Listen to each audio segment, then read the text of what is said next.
አቃተኝ መቆም በጣም ብዙ ጊዜ ወደኩባቸው ከዛ በቃ በዳዴ ሄድኩኝ በዳዴ ሄድኩ እየተንከባለልኩ መውረድ ጀመርኩኝ በቃ ለምን በቃ መቆም አቃተኝ ስነሳ ወድቃለሁ ራሴን መያዝ አልቻልኩኝም እዛ መጨረሻ ላይ በቃ ፌንት ሰራሁባቸው እኔም ራሴን ሳትኩ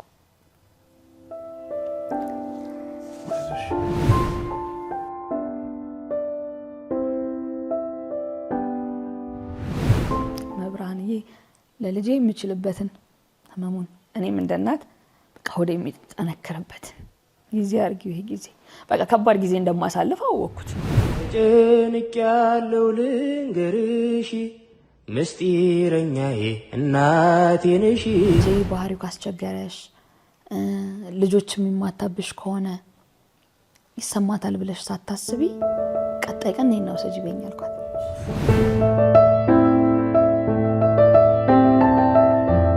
በቃ ከተመ የለም ሌላ ዓለም እሱ ከሚያሳየኝ ባህሪ ጋር ሆነ ግንኙነቴ በቃ ለምን እንደዚህ ያደርጋል ለምን እንዲሆናል በቃ ጥናቴ ልጄን ማጥናት ሆነ በቃ እያንዳንዱን ነገር ነው መከታተለው እኔ ከዚህ ቤት አስወጪኝ ቤት ፈልጊና ያለበለዚያ ልጄን አጣዋለሁ አልኳት ልክ እኔ ስመለስ ተመልሼ መጥቼ ቁጭ ብዬ አረ ልጅ ወድቋል የሚል ድምጽ ብቻ ነው የሰማሁት በመንግስት 30% ድርሻ እየተገነባ የሚገኝ G+4 የገበያ ማዕከል ላይ ለንግድ የሚሆኑ ሱቆችን በመርካቶ ተክለ ሃይማኖት ለሽያጭ አቅርበናል። በአንድ ዓመት ጊዜ ብቻ ተረክበው ንግዶን የሚጀምሩበት ወርቃማ ዕድል ያስተውሉ። 100% ክፍያ ለሚፈጽሙ 10 ደንበኞች ብቻ የማይደገም 15% እውነተኛ ቅናሽ እናደርጋለን። ከኛ ሱቅ ሲገዙ ለተጨማሪ የጋራ መገልገያ የማይከፍሉ ሲሆን ማለትም በኔት ኤሪያ ሂሳብ ብቻ እናስተናግዶታለን። ከ11 ካሬ ጀምሮ በፈለጉት የካሬ አማራጭ ከ640 ሺህ ብር ቅድመ ክፍያና ከ3.3 ሚሊዮን ብር ጠቅላላ ክፍያ ጀምሮ የንግድ ሱቅ ባለቤት ይሁኑ። በተጨማሪም በፒያሳ አራዳ ፓርክና ወዳጅነት ፓርክ ፊት ለፊት ከባለ 1 እስከ ባለ 3 መኝታ ቤቶችን በ30% እውነተኛ ቅናሽ በ10% ቅድመ ክፍያ አቅርበንሎታል። ምን ይጠብቃሉ? አሁኑኑ ፈጥኖ ከታች ባለው ስልክ ይደውለው። ተመልካቾች እንዴት ሰንብታችኋል? እነሆ ዛሬም አንዲት ጠንካራ እናት ልናስተዋውቃችሁ ነው። ከዓመታት በፊት ታዳጊ ልጇ ከአራተኛ ፎቅ ላይ ይወድቃል። መውደቁ ብቻ አይደለም፣ ከነበረበት የቀደመ ችግር ጋር ተያይዞ ይቺ እናት በርካታ ፈተናዎችን ታልፋለች። ህልሟን፣ ራዕይዋን ሁሉ ትታ ለልጇ ትሰጣለች። ዛሬም ድረስ ይቺ እናት ይህንኑ የህይወት መንገድ ቀጥላበታለች። በህይወቷ ምን አሳልፋ ይሆን? አብረን እንጠይቃታለን። አሁን የምንገኘው ቱሊ ዲምቱ አካባቢ ነው። ይቺው እናት ከምትገኝበት ቤት ነው ያለነው። አብረን እንገባለን። ያሳለፈችውን የህይወት መንገድ በሙሉ አብረን እናደምጣለን።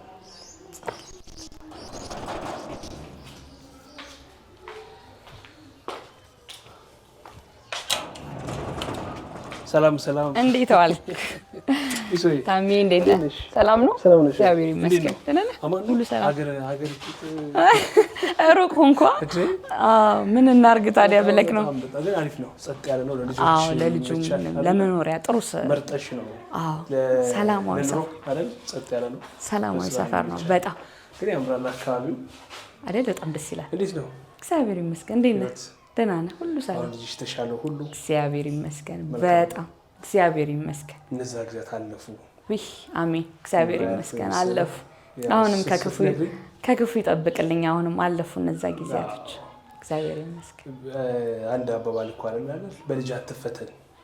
አዎ፣ ማንም ሰው በልጅ አይፈተን። ከፈተና ሁሉ የልጅ ፈተና እኔም ቢያመኝ ይላል እኮ ቤተሰብ። እኔም ቢያመኝ ይሻላል ልጆችን ከሚያማቸው። ያው ምክንያት ስላለው ነው። በጣም ታሜ ንግቡ። እሺ፣ እንግዲህ ዛሬ የመጣነው ንግቡ ብዙ ነገር እንድናወራ እንድንጫወት ነው። ደስ ይለኛል በደስታ። እንዴት ነው ግን ደረጃ ለልጆች? እንደውም አሁን ለሱ ቴራፒ ሆነው ስፖርት ሆኖ። አዎ፣ እሱ ከዳነ ከእግሩ ከተሻለው በኋላ ግን የሰርግ ፎቶ ነው።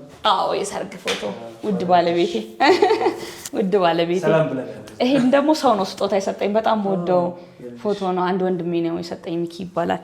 በጣም ወደው ስጦታ ነው። በጣም የአሙዬን ፎቶ ወስዶ አስሎ ሰጠኝ። ሁሌ እና ሁሌ እንድታሽ እንዴት አለ ማዘር? እንዴት ኖት? ቡናው ደርሷል? እንዲሻው አለ፣ ዳቦ አለ። እናቴ ናት። ድግስ መስሎ የለ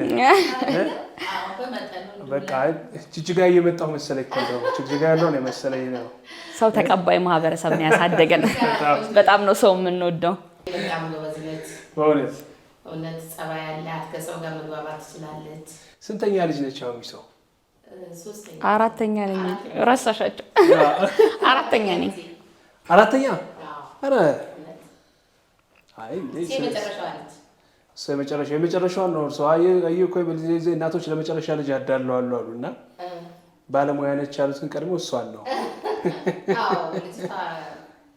በጣም ከማንም በላይ ነች አይደለ? ጸባይ ያላት፣ ለሰው ያላት ክብር። አንድ ቀን እንደ እናት እንደ ልጅ ተቆንጥጣ አታርግም። እግዚአብሔር ከላይ ቆንጥጦ ነው የሰጠኝ። እንደ ዘመኑ ልጅ አይደለችም እና በአሁኑ መባረክ እኮ ነው እንዲህ አይነት በዚህ ዘመን እሷ ምንም ነገር ጨዋታ ያምራት፣ ጭፈራ ያምራት፣ በቃ ከቤት አትወጣም። ተመስገን ነው። እግዚአብሔር ይመስገን። ባርኮልዎታል። እግዚአብሔር ባርኮኛል። ከዛ ደግሞ እንደዚህ ከዘነጠ እህት ጀርባ ደግሞ በጣም የምትገርም ታናሽ እህት አለች። ታላቅ እህቶቼ ወንድሜም እግዚአብሔር ይመስገን፣ ቤተሰቤ በቃ እግዚአብሔር ይመስገን ነው የምለው እኔ። ባለቤቴም ሁሉም ሰው እግዚአብሔር ሰው ሰጥቶኛል። በቃ ተመስገን። ታናሽ እህቴ ደግሞ ተው በቃ ውይ እንደዚህ አሳምራ እኔንም ምግቡንም ያሳመረችው እሷ ናት። እኛ ከሚሶ ጋር ቆይታ እናደርጋለን ብለን ነበር። እንግዲህ ድግስ ላይ ነው ተደግሶ ወደ ምሳ ሚስጥር እባላለሁ። ሚስጥር ክንዴ። ሚሶ ለምንድን ነው የተባለው? ሚሶ ጓደኞቼ ናቸው ያወጡት ግቢ ላይ አሳጥረው ሚሶ አሉት። በቃ ተከትሎ ይመጣ። ዋው! ከዩኒቨርሲቲ ጓደኞቼ ከዶርም የወጣ ሰው። ባክግራውንድ ሕክምና ነው? አዎ ተለዝ ኦፊሰር። ምን የተማርሽው? ኤችኦ? አይ ኤችኦ ጤና መኮንን። ታዲያ እንዴት ነው አሁን የሕክምና ባለሙያ ሆኖ የልጅ እናት ሆኖ ቤት መቀመጥ? ያው ትንሽ ከባድ ነው። ቤት መቀመጥ በራሱ እኮ ከባድ ነው፣ ግን ለልጅ ሲሆን አላማ ይኖርሃል። ልጅህን ትውልድ ነው የምትቀርጸው። ልጅህን ለሰው ሰጥተህ ከሚያድግ በእናት እጅ ጤነኛ ምግብ እየበላ ሲያድግና ጤነኛ አይምሮ ጤነኛ ባህሪ ይዞ ሲያድግ መልካም ነው። ስለዚህ ወጥተህ ከምታገኘው ቤት ውስጥ ያለው ነገር በጣም ትልቅ ነው። የሚሰራ ሰው ካለ አንዱ ካገዘ፣ ለምሳሌ እኔ ባለቤቴ ስለሚሰራ በቃ እኔ ልጄን ይዤ መቀመጥን መርጫለሁ። አንቺ የልጆች ኃላፊነት ወሰድሽ? አዎ ኃላፊነቱን ወሰድኩኝ። እስኪ ወደ ኋላ ልመልስሽ። እንግዲህ ያው ከልጅነትሽ ጀምሮ እንግዲህ የፍቅር ግንኙነት ደግሞ ይኖራል በሂደት ከልጅነት እስከ እውቀት ያለው ሂደት እንደመቼም የተወሰነ ህይወት ጉዞ ይኖረዋል። እስኪ እንደው ምስር ምን አይነት ልጅነት ነበራት? እንደው የጉርምስና ጊዜዋስ ምን ይመስል ነበር? እስኪ ንገሪን፣ እንደው ለዛሬ መዳረሻ ስለሚሆን። ጥሩ። ያ ተወልጄ ያደግኩት ጅጅጋ ነው። የጅጅጋ ልጅ ነሽ? የጅጅጋ ልጅ ነኝ። በጣም በደስታ ነው ማወራ። የጅጅጋ ልጅ መሆኔን በጣም የምወደው ማህበረሰብ ነው። ላይክ እንደ በጣም ነው ያሳደገኝ የምትለው ማህበረሰብ በጣም የምወደው እና የጅጅጋ ልጅ ነኝ ስል በቃ በኩራት ደስ እያለኝ ነው የጅጅጋ ልጅ ነኝ የምለው። እንደውም ቀድሜ የጅጅጋ ልጅ ነኝ ነው የምለው። ሰው ሳይታወቅ ነገራችን ላይ የጅጅጋ ልጅ ነኝ። የጅጅጋ ልጅ ነኝ በነገራችን ላይ እላለሁ። እና እድገቴ ጥሩ ነው፣ ደስ የሚል ይሄ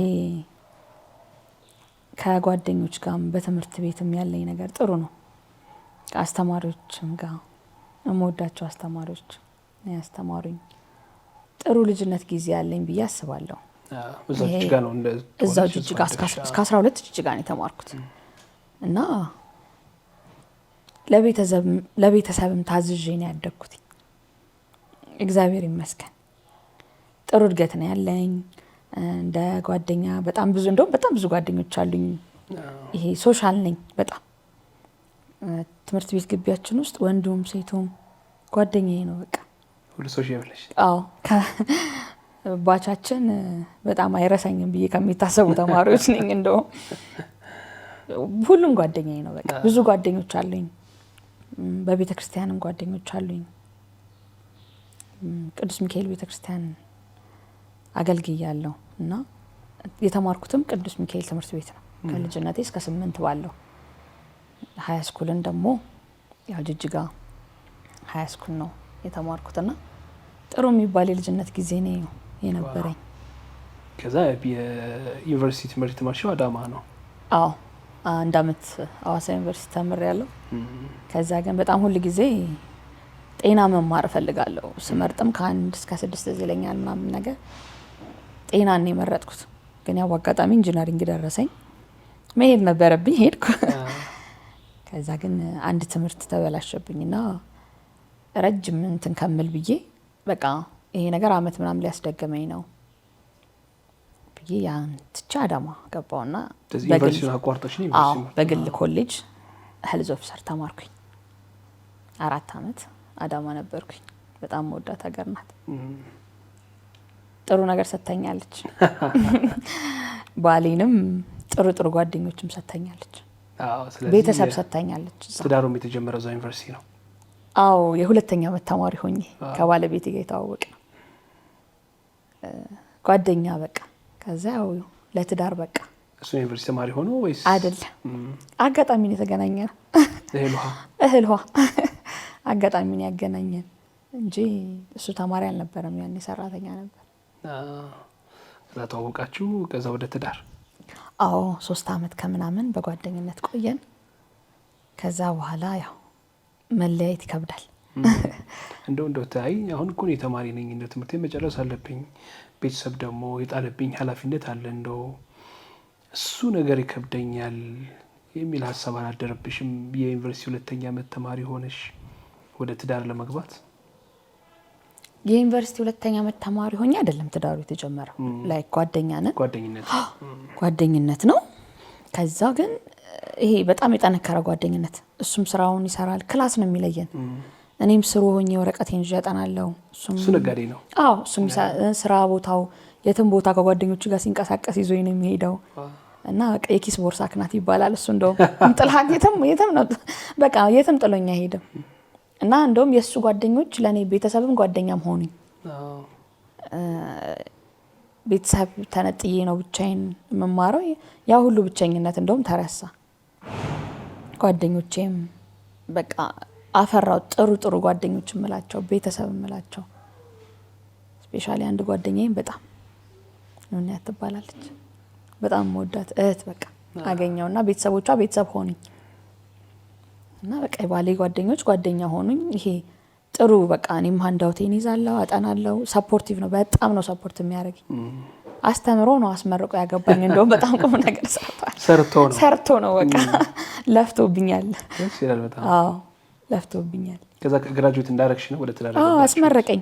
እንደውም የምርቃቴ ቀን ከጓደኞቹ ጋር በጣም ብዙ ጓደኞቹን ጠርቶ ቤተሰብ ነበር። ይሄን ሁሉ ሰው ከታወቅሽው እስኪል አባቴ በጣም ደስ እስኪላው ድረስ የሆነ ቦታ ላይ ምሳ ግብዣ አድርጎ ምናምን ከጓደኞቹ ጋር አስመረቀኝ ስብስብ ብለው በጣም ደስ በሚል ሁኔታ። ግን ቤተሰቦችሽ ተናገርሽ ተማሪ ያለሽ ጓደኛዬ እንደሆነ አያውቁም። ይሄ እንዳልኩ በጣም ብዙ ወንዶች ጓደኞች ስላሉ እንትን ያለ የለም። የሆዴም ወዴሽ ግን እናቴ ታውቃለች። እናቴና ምንም ቢፈጠርም አልደብቃት። ታላቅ እህት አለች፣ ሆይዬ እላታለሁ። የቤት 2ኛ ልጅ ናትና ሆይዬ ነው የምላት እኔ እንደ እናት። እና የእሷ ታላቅ እፈራታለሁ። የቤታችን የሁላችንም ታላቅ ቴቴ ነው የምንላትና እኔን ደግሞ እንደ እናት ነው ያሳደገችኝ። እንደ እናቴ የቤቱ ታላቅ ልጅ ሆኖ በጣም እንደ እናት የሚያሳድገ ሰው የለም። ምንም እንዳይጎልብኝ አርጋ ረጅም አመት አረብ ሀገር ነበረች። በጣም ለፍታብኛለች እንደውም። እና እሷም ስትመጣ ከዛ እንደውም አብረን እንቀበላታለን ከሱ ጋር መተን እና ብዙ ወንዶች ጓደኞች ስለነበሩኝ ይሄን ያንተና ማንም አልጠረጠረም። ግን ለሆይዬ ያውም ታውቃለች፣ ታናሽ እህቴ ታውቃለች፣ እናቴም ነግሬያታለሁ ለእናቴ። ያው የሚቀየር ነገር እኮ ይኖራል። እኔ ተማሪ ነኝ። ሲመጡ አዳማ እኔ ጋር በቃ ጥሩ ቤቱም ምኑም ጥሩ ነው። ከዛ ያው የሆነ ነገር እናት ታወቃታል ሆዷ መቼ ግን እኔ ከዛ ግን በግልጽ ነው የተናገርኩት። ጥሩ ልጅ ነው ጓደኛ አለኝ አልኳቸው። ከዛ በቃ ጓደኛ አለኝ የሚለውን ያዙት በሆዳቸው። አባቴ ግን አያውቅም። አባቴና ታላቅ እህቴ በቃ አያውቁም።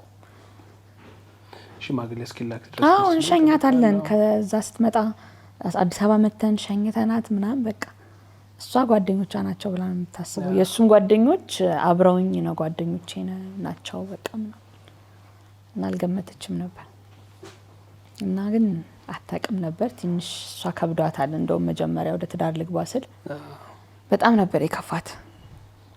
ማለት እንዴት በዚህ እድሜዋ ገና 24 ዓመቴ ነው ያኔ። 24 እኮ በቃ ግን ያው ለቤተሰብ ልጅ ነህ፣ ለቤተሰብ ልጅ ነህ፣ ሁሉ ጊዜ ለቤተሰብ ልጅ ነህ። ለማለት ሴት ልጅ ትዳር የምትይዝበት ነው 24። አዎ ለኛም አዎ፣ ግን ለቤተሰብ ሁሉ ልጅ ነህ። እሷ ደግሞ የምታስበው ስራ ይዤ ምናምን ወደ ሀገር ስትገባ እሷ ትልቅ የሆነ ነገር ልከፍትልኝ ምናምን ነበር ዲላችን ከሷ ጋር። ያንን ሁሉ ነገር አፍርሼ ነው ሽማግሌ ሊላክ ነው ስትባል አስበው ዱብዳ ነው የሆነባት።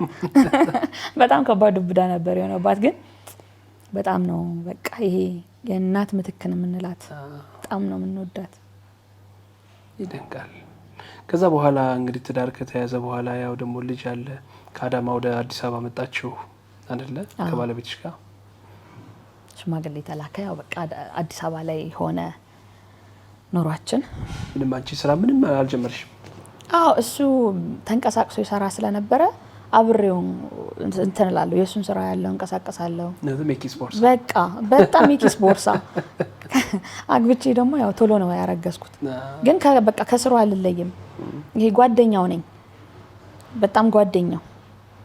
የኔና የሱ ግንኙነት ትዳር ብቻ ከመግባታችን በፊት ጓደኛም ፍቅረኛም በቃ በጣም የጠነከረ ነበር ግንኙነታችን እና ለዛ ነው ያው አንዳንዴ በእንደዚህ አይነት ሂደት ውስጥ ያው ወደ ትዳር ሲያድግ በወጣትነት የነበረ ፍቅር ወደ ትዳር ሲሸጋገር ደግሞ ደስ ይላል። አንዳንዴ ዝም ዘለሽ እንደምትገቢበት አይሆንም። ያው ሁሉን ነገር ታውቂያለሽ፣ ሁሉን ነገር ያውቃል እሱ። እንዲህ አይነት ፕሮሰሶች ደግሞ የበለጠ ውጤታማ ትዳር እንዲመሰረት ያግዛሉ። ሰላማዊ ትዳር። አዲስ አበባ ከገባችሁ በኋላ የመጀመሪያ ልጅሽን አረገዝሽ አይደለም? እንግዲህ ከመጀመሪያ ልጅ ጋር ደግሞ በተያያዘ መቼም ያው ህይወት አልጋ ባልጋ አይሆንም። ህይወት እንደው ፌሽታ ብቻ ነው ቢባል ያው ውሸት ነው የሚሆነው። ችግሮች ይኖራሉ፣ ፈተናዎች ይገጥማሉ። አንቺም በመጀመሪያ ልጅሽ ፈተና ገጠመሽ። ያ ለምሳሌ ልጅሽ ጋር የነበረውን ችግር ያወቅሽው በእርግዝና ወቅት ነው ወይስ ከተወለደ በኋላ? ባባዬ በጣም ደስ የሚል ጤነኛ የሆነ እርግዝና፣ ጤነኛ የሆነ አወላለድ። ያው በሴስ ነው የወለድኩት። ጥሩ የነበረ በኦፕራሲዮን በወልድም ግን እድገቱ እርግዝና እንደውም ደስ የሚል ይሄን ያህል በጣም የሚያስጠላ ህመም ሳይኖረው ምናምን ደስ የሚል ግን ያው የእርግዝና ስሜቶች ይኖራሉ ምናምን ግን አልከበደኝም። ተወለደ። ጥሩ እድገት በጣም ደስ በሚል በጣም ነው ተንከባክቤ ያሳደግኩት። በጣም ይሄ አንዳንዴ እንደውም ቆመ ብዬ አሁን ላይ ሆኜ ሳስበው የማይጠቅመውን ነው ሳደርግ የነበረው እላለሁ። በጣም እኔ ለልጄ የተሻለ ብዬ ነው በዛን ሰዓት ባለማወቅ የማደርግ የነበረው። በጣም ካመጋገቡ ጀምሮ በቃ ለልጅ የምታደርገውን ነገር ሁሉ ነው ያደረኩት በዛን ሰዓት። ግን አሁን ዞር ብዬ ሳየው ልክ ያልሆነ ሲስተም ነበር። ስላላወቅኩ የመጀመሪያ ልጄ ነው። ቤተሰብ አጠገቤ የለም። አንዳንዴ ቤተሰብ እንኳን ከጎነ ሆኖ ሲያሳድግ እኮ እንትን ይልሃል። እኔ ለልጄ በቃ የተሻለ ብዬ የማስበው ነገር በዛን ሰዓት ምርጥ የተባለ የታሸገ ነገር መግዛት ምናምን ነበር። በቃ ለሱ ግን የተሻለ ብዬ ነበር የማስበው። የተሻለ ነገር መግቤው ውድ ነገር ምናምን በቃ ስትማርበት ነው ልክ አለመሆኑን የምታውቀው። ከዛ ደግሞ ያው ከስህተት ስትማር ደግመህ አትሳሳት። ጥሩ ነው ከስህተት መማር እና እድገቱ ደስ የሚል በጊዜ 8 ወር ምናምን አባው ማለት የጀመረ ልጅ ፈጣን በጣም የሚያምር ቆንጅዬ ፍጥነቱን ልነግርህ አልችልም። ጥሩ የሆነ በቃ ብዬ እድገት ከምለው እድገት ነው ያሳደግኩትኝ እኔም እሱም እንዳየው በጣም ቆንጅዬ ነው። ምንም አይነት መልክ ላይም ምንም ላይም የምታውቀው በዛ ሰዓት የምታስተውለው ነገር የለም።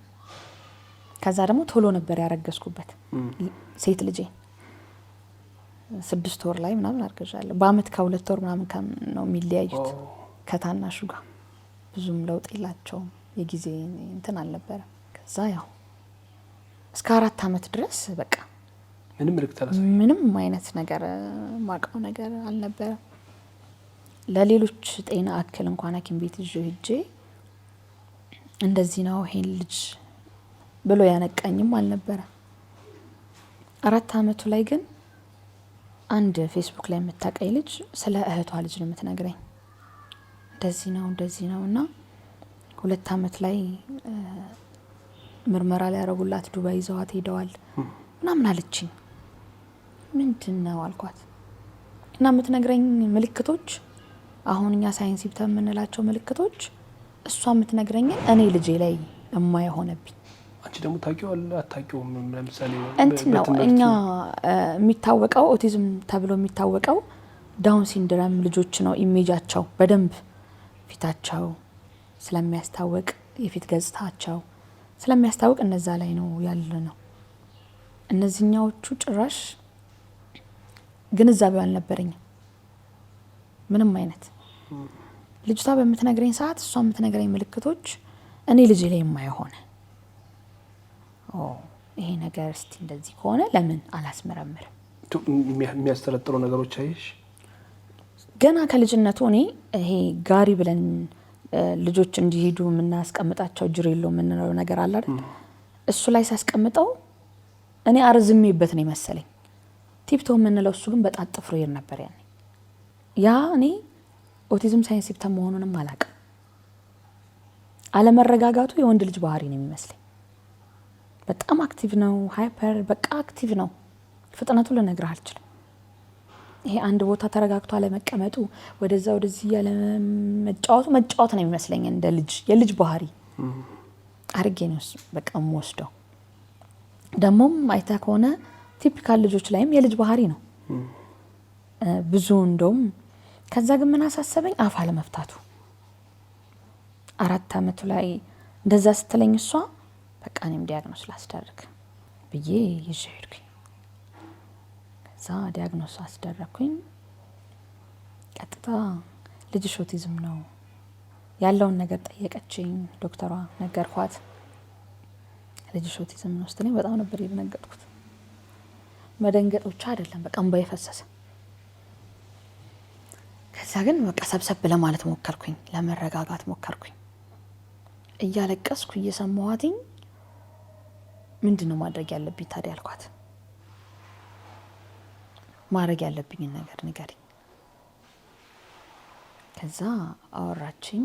አመጋገቡን አስተካኪ፣ ቴራፒ ስፒች ቴራፒ አለኛ ጋር እንደዚህ ብላ ዶክተሯ ነገረችኝ። ከዛ በቃ ማላቀው ዓለም ተጀመረ። ከዛ በቃ ቁጭ ብዬ አገላብጣለሁ። ምንድነው ኦቲዝም? እንዴት አድርጌ ነው ልጄን ትሪት ማደርገው? ግን ባይገርምህ ያኔ ራሱ ግንዛቤው እኔ ጋር በደንብ አለመኖሩ ኦቲዝምን ለማዳን ነበር የምሮጠው።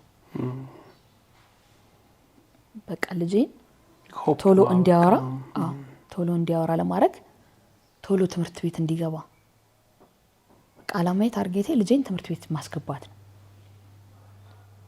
ከዛ ግን የሚውልበት ዴይኬር ምናምን ነበር እዛ አካባቢ ገና የመጀመሪያ የተከፈተ ዴይኬር ነው። ቡልቡላ ነበር የምኖረው፣ ቦሌ ቡልቡላ። መጀመሪያ ቀን ሄጄ ልጄ በኦቲዝም ጥላ ስር ያለ ልጅ ነው፣ ስፔሻል ኒድ ልጅ ነው እና ብዬ ነገርኳት። ደነገጠች። በቃ ማለት እንዴት መቀበል እንዳለባትም ትንሽ ግር አላት። ከዛ ግን ነገርኳት። ልጄ ባህሪው ካስቸገረሽ ልጆች የሚማታብሽ ከሆነ ይሰማታል ብለሽ ሳታስቢ ቀጣይ ቀን ነይና ወሰጂ በኝ አልኳት። ከዛ እሺ አለችኝ። ገባ ከታናሹ ጋር ብሬ እዛ እንዲውል አስገባሁት። እኔ ምንድነው ከልጆች ጋር መቀላቀል አለበት ነው። ከዛ አስገባሁት። በጣም ወደዱት።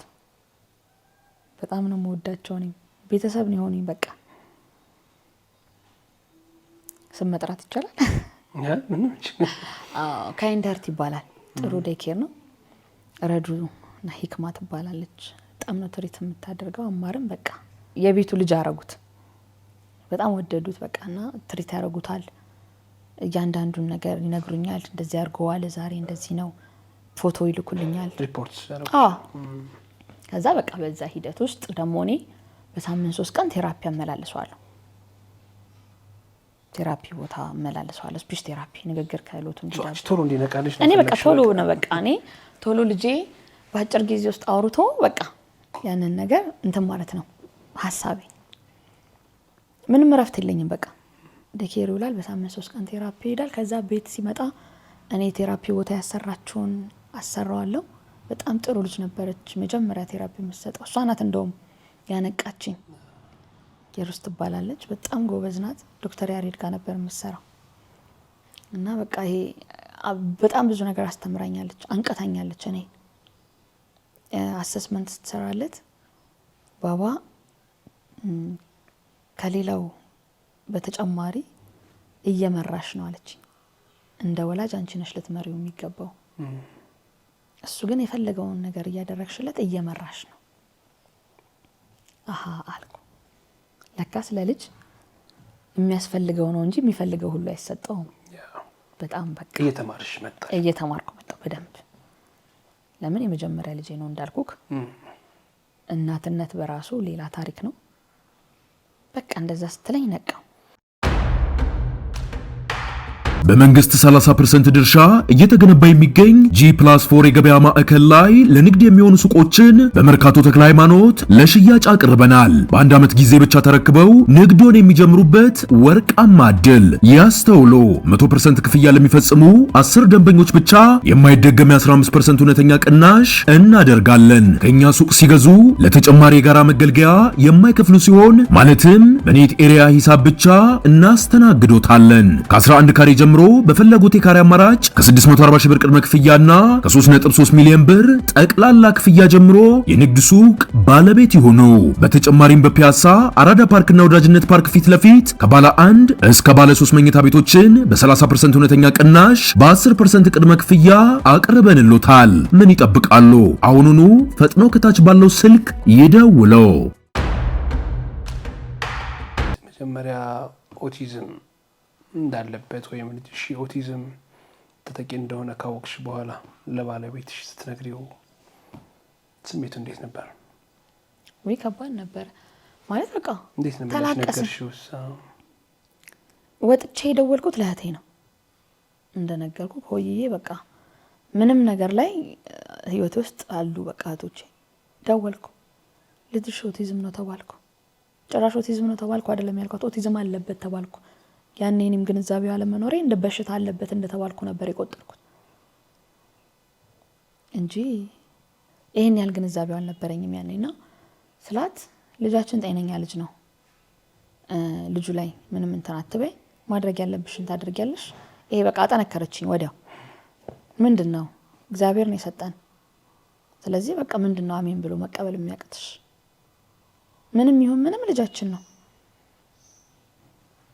ከዛ የእሷን ቃል ሰምቼ ባለቤቴ ሲመጣ ስነግረው ደግሞ ያው ፊሊንጉ በጣም ተጎድቷል። ልጄ ነው፣ እግዚአብሔር ሰጥቶኛል። ባለኝ ሁሉ አቅም ታክሞ የሚድንም ከሆነ አሳክመዋለሁ አለኝ። ይሄን ቃል ላረሰው በቃ የቆጠር ነው። እንዴት ልበልህ፣ የሆነ ትሪትመንት ተሰጥቶት የሚድን አይነት ነገር። እኔ ስፒች ቴራፒ ስላመላለስኩት ባባን በቃ ልጄ ኦቲዝም ይድናል የሚል ነው እንጂ እየተሻሻለ የሚሄድ ወይም ደግሞ አሁን ላይ ያለኝ ግንዛቤ የአእምሮ እድገት ልዩነት መሆኑ ቀስ በቀስ ከጊዜ ጋር በቀስ እኔ ገባኝ። በቃ ቀስ በቀስ በጣም በብዙ ዋጋ ምናልባትም በአመታት አዎ እንግዲህ ካወቅኩኝ ጊዜ ምን ጀመርኩኝ በቃ መጠየቅ ጀመርኩ ማገላበጥ ጀመርኩ መጠየቅ ጀመርኩ ማንበብ ጀመርኩኝ በደንብ ከዛ መረዳት ጀመርኩ እና የልጆቹ ባህሪም ትንሽ ከበድ ስለሚል ልጄ ለምንድነው እንደዚህ የሚሆነው ልጄ ለምንድነው የማይተኛው ልጄ ለምንድነው የማይረጋጋው ለምንድነው የምለው ነገር ተግባራዊ የማያረጋው ብዬ በጣም ማሰብ ጀመርኩኝ ከዛ በዛ ውስጥ ጠይቃለሁ አነባለሁ እና ምኖርበት ቤት ላይ ባባ በጣም ከብሶ ነው ያስተዋወቀኝና ጎረቤቴ ዶክተር ናት ይገባል እየሮጠ እሷ ቤት እየሮጠ ይገባል ታዩ ትለኛለች ከዛ ተዋወቀን እኔና እሷ በሱ ተዋወቀን እህት ሆነች ዶክተር ጄኒ ትባላለች ቤተሰብ እህት ሆነች በቃ ጎረቤት አይደለም እዛ የነበሩ ጎረቤቶቼ በቃ ሰላም ላለው ተግባባለው በቃ እና የሷ ግን በጣም የተለየ በቃ ዘመድ ወገን የሚሆን ሰው አለ እና ነግራታለሁ ከዛ መጀመሪያ ቴራፒ የሚሰጥበት ቦታም ሲያቆም አገናኘች አብሮት ሳይኮሎጂ ሴንተር ባባን አሰስመንት ሰርተው እዛ ቴራፒ እንዲጀምር ከነ ዶክተር ሄኒ ጋር ከነ ዶክተር ያፊት ጋር አገናኘችኝ ከዛ በቃ ከነሱ ጋር ደግሞ አብሬ መስራት ጀመርኩኝ ግን ልክ ምን ሆነ መሰለ ልክ ባባን ሮብ ቀጠሮ ቀን አሰስመንት ሊሰራለት ተይዞለት የመጀመሪያ ቀን ሄደን እኛና አባቱ እና ባባ አሰስመንት ይሰራለታል ሲባል የባባ ጉዳይ ከተነሳ ኬርዬ ምንላት ጓደኛም ለማለት ትንሽ ከብደኛል እህት ቤተሰብ ናት እሷ አብራኝ አትቀርም በጣም ነው ልጄን የምትወደው ልጇ እስኪቀና ሁሌ በቃ ኢነርጂህን የሚነግረው ሰው አለ ትቻለሽ አንቺ ጎበዝ ነሽ የተማርሽ ሴት ነሽ ትለኛለች እና ዶክተር ጄኒትም በቃ አንቺ የቻልሽውን እኮ ማንንም አይችልም ያው ለኔ ልጄ ነው አልከበደኝም ግን እሷ እንትን ትለኛለች ታበረተኛለች ይለም ከዛ አብራኝ ሄደች አሰስመንት ሲሰራለት በቃ ማወቅ እና የባባን ባህሪ አብረን ያሳደግነው የሷ ልጅና የኔ ልጅና ታቋለች እሷ ልክ በጣም አብሮክ የኖረ ሰው አላ ገና ከ5 ወር ምናምን ጀምሮ በቃ እጇ ላይ ነው ያደገው ታቋለች ባህሪው ከኔም በፊት እንደውም እሷ ነቅታ ነበር ይሄ ልጅ እናስመርምረው ብለዋለች ባለቤቴን ከጀርባ ለኔ ማለት ከበዳት እናት ናት ሚሶ እናት ናት በቃ ሊከብዳት ይችላል እና ግን ወስደን የሆነ ቀን አማጫጫ ቤት ብለን ወስደን ከሷ እንቀበላትና እናሳየው ብለው ታቃለች በጣም የቅርቤ ሰው ናት እና ልጄን የወደደ ካንጀታ የሚባለው በጣም ነው ልጄን የምትወደው በጣም ነው የምወዳት እኔ ከዛ ከኬርዬ ጋር ሄደን ኬርያ ልጅ ትባላለች ኬሮ ነው ምንላትኛና ሄደን ከዛ ነገርኳት ለዶክተር ጄኒትም ባለቤቷም ዶክተር ናቲ በጣም ነው በቃ ይሄ ፋሚሊ ሆነውኛል እንደዚህ ነው ከዛ ሮብ ተቀጠረ በቃ ባባ አሰስመንት ተሰርቶለት እነሱ ጋር ደግሞ ስፒች ቴራፒ ሊጀምር ምናምን ከዛ ሚያዝያ 28 ቀን በፋሲካ ማግስት አማኑኤል ቀን ሰኞ ቀን ነው ትዝ ይለኛል እንግዲህ ሮብ ተቀጥሯል ብያለሁ ባባ አሰስመንት እዛ በቃ ቴራ እኔ ሩጬን እንደነገርኩ ኦቲዝምን ለማዳን ነው በቃ እማረግጠበት ቦታ የለም ሄዳለሁ ሴንተር እንዴ በቃ ስፔሻል ኒድ ሴንተር ኦቲዝም ሴንተር ሲባል በቃ ረግጣለሁ ለማወቅ በጣም የለም ምን ማድረግ እንዳለብኝ በቃ ባባ ሁሉ ነገር የሆነ በቃ ምናልባት ራዕይ ይኖርሻል አሁን በህክምና ተምረሻል ተመረቀሻል የመስራት ፍላጎት ይኖርሽ ይሆናል እነዚህ ህልሞችን ሁሉ ግን በቃ አከተመ የለም ሌላ ዓለም እሱ ከሚያሳየኝ ባህሪ ጋር ሆነ ግንኙነቴ በቃ ለምን እንደዚህ ያደርጋል ለምን እንዲሆናል በቃ ጥናቴ ልጄን ማጥናት ሆነ በቃ እያንዳንዱን ነገር ነው መከታተለው እና ከዛ በቃ ሮብ ተቀጥረን ሰኞ ለታ ምንኖርበት አፓርታማ ቤት ነው ቦሌ ቡልቡላ ኒር ስቴት ይባላል እዛ እንኖር ነበረ እና ያው 5 ፎቅ ነው ግን 4ኛ ፎቅ ላይ ነን እኛ ቤዝመንቱ ስለማይቆጠር 3 ነው የሚባለው ግን 4ኛ ፎቅ ላይ ነው የምንኖረውና ልክ የፋሲካ ቀን በቃ ከዛ ቤት ደግሞ ልወጣ በጣም ቤት እየፈለኩ ነው እና ባለቤቴና ኬሮ ሆነው ቤት ፈልጊልኝ እኔ ከዚህ ቤት አስወጪኝ እኔ ከዚህ ቤት ካልወጣው ባለቤቴ ነበረ ቁጭ ብሏል እሷም ኬርዬ ያልኩክ ጓደኛዬ ቤተሰብ ሆነኛለች ያልኩት ማለት ነውና ቁጭ ብለው እኔ ከዚህ ቤት አስወጪኝ ቤት ፈልጊና ያለበለዚያ ልጄን አጣዋለሁ አልኳት። ለምን የጉልባን ቀን ሐሙስ ለታ የጸሎት ሐሙስ ቀን በመስኮት በኩል እንዲህ ብሎ አገኘሁት። በጣም ሾክ አደረገኝ። ፈራው በጣም። ከዛ በቃ ታረኩት አወረድኩትና ተቆጣሁት ምናምን ነገር ጠበስኩት እጁን ምናምን ነገር ከዛ ዘጋውኝና በቃ ዘገነነኝ። በጣም ዘገነነኝ። ከዛ በቃ ይሄን መስኮት እስክንወጣ ከዚህ ቤት ይታሸግ ያው ለእናት ልቧ ይነግራት የለ ይታሸግ አልኩኝ። ሰኞ ለታ እንዳጋጣሚ ቁጭ ብለን ወደ ከሰዓት ቤት ውስጥ ነበረን እኔም እህቴም ታናሽ እህቴም አለን ሰዎች ቁጭ ብለን በር ተንኳኳና በር ልከፍት ሄድኩኝ። ሲሄድ ወተት የሚያመጣልኝ ራይድ ልጅ ነው። ተቀብዬ ባባን ስሬ አድርጌ አስቀምጬ መክሰስ ምናምን ሰጥቼው ስሬ እየበላን ከስሬ እኔ ወደ በር ሲሄድ እሱ ለማጫወቻ አንድ ክላስ አድርጌላቸዋለሁ። እዛች ማጫወቻ ክላስ ሌላም ጊዜ የሚጫወቱበት ነው እንዳልኩት ቴራፒ ሄዶ ሲመጣ እኔ ደግሞ ቤት ውስጥ አሰራዋለሁ እቃዎቹ ምናምን ገዝቼ ከዛ እቃ ወደ ታች ወርውረዋል ከታናሽ እህቱ ጋር መስኮት ከፍተው ከዛ ልክ እኔ ስመለስ ተመልሼ መጥቼ ቁጭ ብዬ አረ ልጅ ወድቋል የሚል ድምጽ ብቻ ነው የሰማሁት። ከዛ ልጄ መፈለግ ጀመርኩ። በቃ ቤት ውስጥ ፈለግን ተጫጫህን ልጄ ከአራተኛ ፎቅ ወድቋል።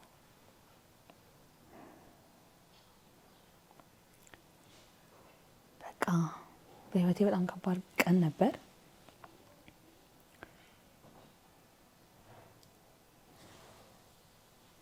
ሊፍት እንዳለው ረስቻለሁ። ቢልዲንጉ ሊፍት አለው ረስቻለሁ። መቆም አቃተኝ። እራመዳለሁ ስል ወድቃለሁ። ለካስ እኔ በጣም እየተነሳው ስወድቅባት ታናሽ እህቴ እየጮች ነው ከኋላ እንዳሞችብኝ በእናትሽ አትብናም ትላለች። ከዛ መጨረሻ ሲያቅተኝ ደረጃውን እየተንከባለልኩ መውረድ ጀመርኩ። አቃተኝ መቆም። በጣም ብዙ ጊዜ ወደኩባቸው። ከዛ በቃ በዳዴ ሄድኩኝ። በዳዴ ሄድኩ እየተንከባለልኩ መውረድ ጀመርኩኝ። በቃ ፎቆ ለምን በቃ መቆም አቃተኝ። ስነሳ ወድቃለሁ። ራሴን መያዝ አልቻልኩኝም። እዛ መጨረሻ ላይ በቃ ፌንት ሰራሁባቸው። እኔም ራሴን ሳትኩ።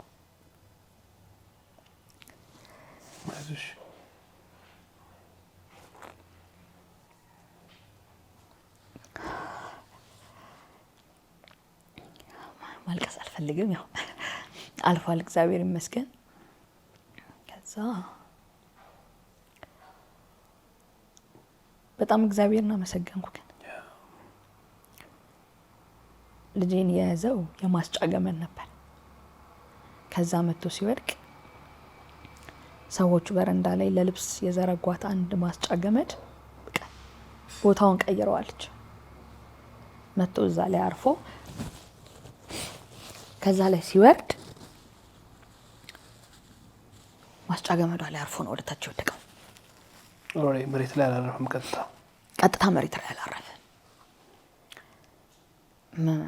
ገመድ እንደያዘው ራሱ ያወቅነው እዚች ጋር ልጠዋለች። ከዛ ከፊት ለፊት ደግሞ ቆማ ስልክ የምታወራ ልጅ ነበረች። ሲወርድ ነው ያየችው። በቃ በጣም ለረጅም ጊዜ በጣም ነበረ እንትን ያለችው። ከዛ ጎረቤቴ ዶክተር ሄልዬ ትባላለች ከኔ በላይ እሷ ያዘችኝ። የሆነ ሰዓት በጣም ስወድቅ ያዘችኝ፣ አነቃችኝ ምናምን ነገር ልብሴን ቀያየረችልኝ። ከልጅ ጋር ሆስፒታል የተገናኘ ነው። ታናሼ እንደዛ ሰሆንባት በቃ የሆነ ሰዓት በጣም ወድቄ እንትን ስል በቃ እህቴ ሞታለች ልጇ አላትርፍ ብላ ዘላኝ ሄደች፣ ተራምዳኝ ሄደች። በቃ ከዛ በአጋጣሚ ደግሞ የመጡት የነበሩት ሰዎች እዛ ቤት ለቫኬሽን ነው ለአንድ ወር የመጡት። ብውለው አያውቁም። ቤት ውስጥ ውለው አያውቁም። የዛን ቀን ግን ዋሉ ቤት እግዚአብሔር ሲያግዘኝ እና ያነሳችው ሴት በጣም ነበር በቃ ያዘነችው። እንደዚህ እያለ ያሳያታል። ያው ልጄ አፉን ማያወራ ራሱን አልሳተም ራሱን። ከዛ ወዲያው በቃ ሐኪም ቤት ደርስ መጀመሪያ ፈርስት ኤድ አድርገውለታል። እዛ ቡልቡላ ዋሽንግተን አስገብተውት ከዛ ካፒቴን ማቲያስ ፍስፍስ አርጓን በቃ አንስቶ ወደ ሆስፒታል ወሰደን። ወዲያው ቀጥታ ወደ ዶክተር ጄኒት ነው የደወልኩት። ጄኒዬ ባባ ወደቀብኝ አልኳት። መጣሁ አለችኝና ከባለቤቷ ጋር በቃ መጡልኝ። ላንሴት ይዘሽ ሂጂ መጣሁ አለችኝ። ከዛ ሄድኩኝ። እግዚአብሔር ይስጣው በጣም ይሄ ከእግዚአብሔር በታች ለልጄ አባት የሆነ ዶክተር ነው ዶክተር ገለታው። በጣም በህይወቴ ማመስገን የምፈልገው ሰው ነው። በጣም እጅግ በጣም ለሱ ደወለች። በቃ ገቡ፣ ተሯሯጡ። ከዛ እኔ ልጄ ማየት አልቻልኩም። በቃ እሷ ናት በቃ ከባለቤቷ ጋር ባለቤቴም አለ ያጎቱ ልጅም አለ ያጎቱ ልጅ ሚስቶች ነው መጥተዋል። በቃ ሆስፒታል አዎ። ከዛ ነይ ልጅሽን እዩ በቃ ልጅሽ አንድ እግሩ 2 ቦታ ብቻ ነው የተሰበረው ሲባል ገባው። በቃ እስከዛ ሰዓት ድረስ ማስበው በቃ ይሄ ልጄ ተበላሽቶ በቃ የሆነ ነገር ሆኖ ምናምን ነው። በቃ መሬቱ ሲሚንቶ ነበር። አዎ ሴራሚክ ነው መሬቱ።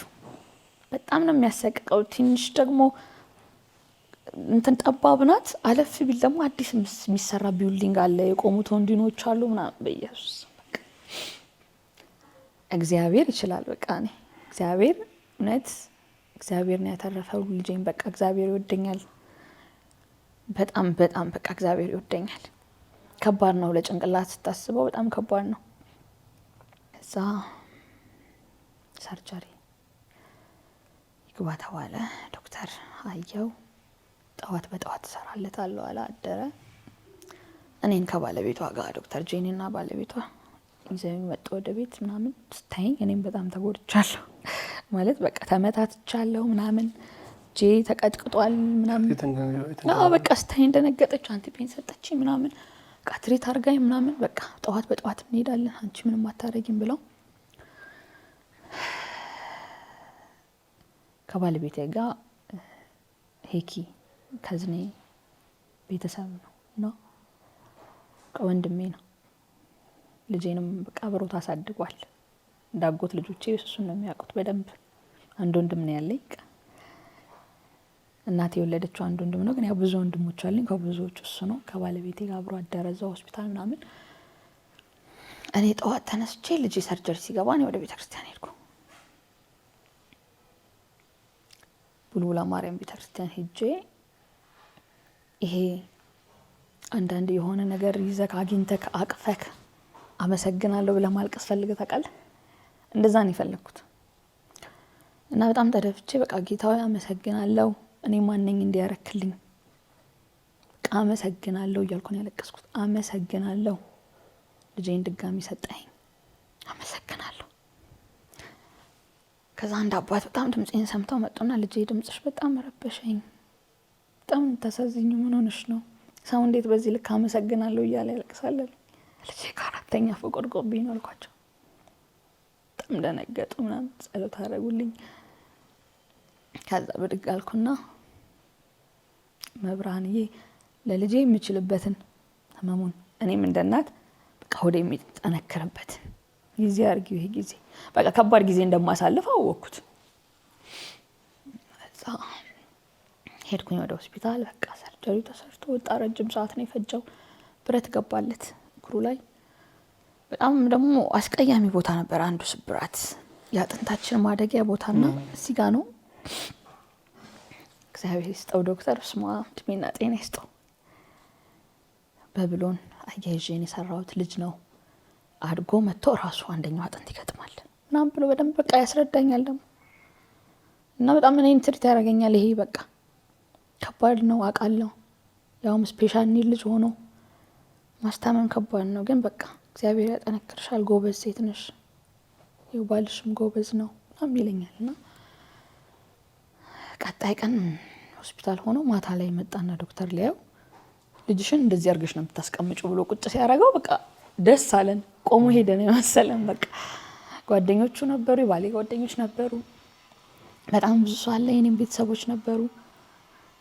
ሆዮ በቃ እንደ እናት እጅጋ ሰው ናት ለኔ። ልጆቿም እሷም ለኔ ቤተሰብ ናቸው።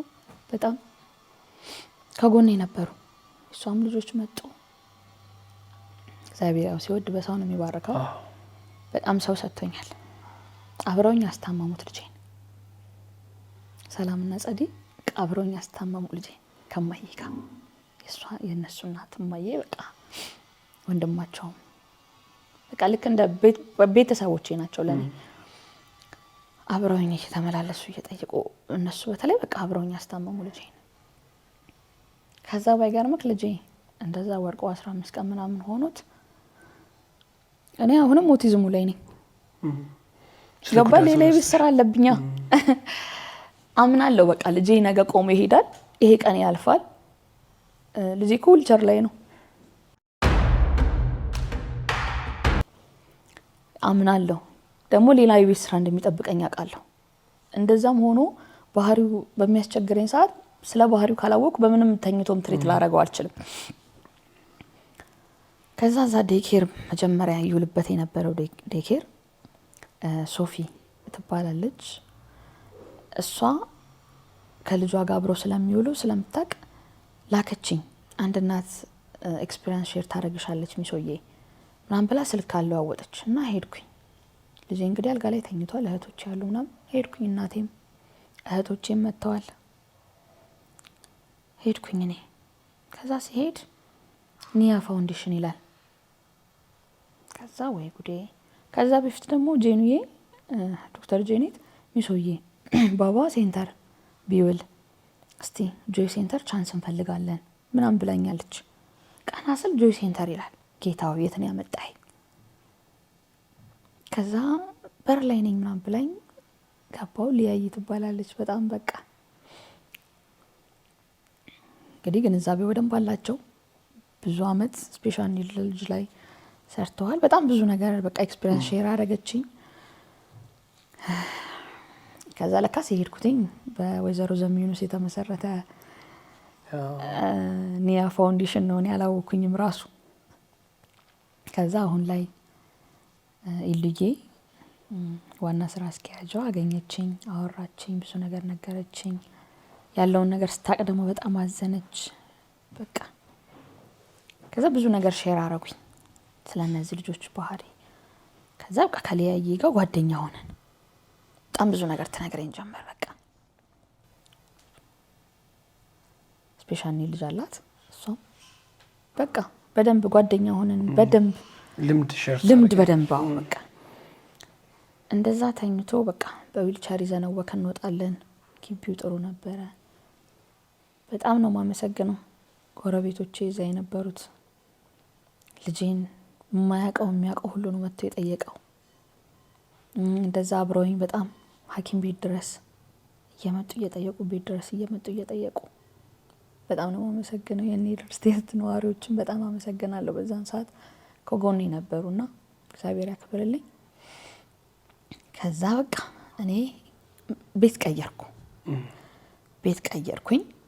ከዛ ሙዬ በየ6 ሳምንቱ ቼክአፕ አለው። ለምንድን ነው ቤት ቀየርሽ? ያን ከዛ ማስታወስ ከዛ ደግሞ መውጣትም ነበረብኝ። አንደኛ ቤቱም በቃ ሳያውም ደስ አይለኝም። ከዛ መጀመሪያ ቤትም ልለቅ እየፈለኩ ነበር አላልኩ መልቀቅ እንደነበረብኝ ባለቤቱ ነግሮኝ ስለነበረ ቤት እየፈለኩ ነበር ያ ነገር የሆነው። ከዛ በቃ ጥሩ ሚሞሪም አይኖርህም።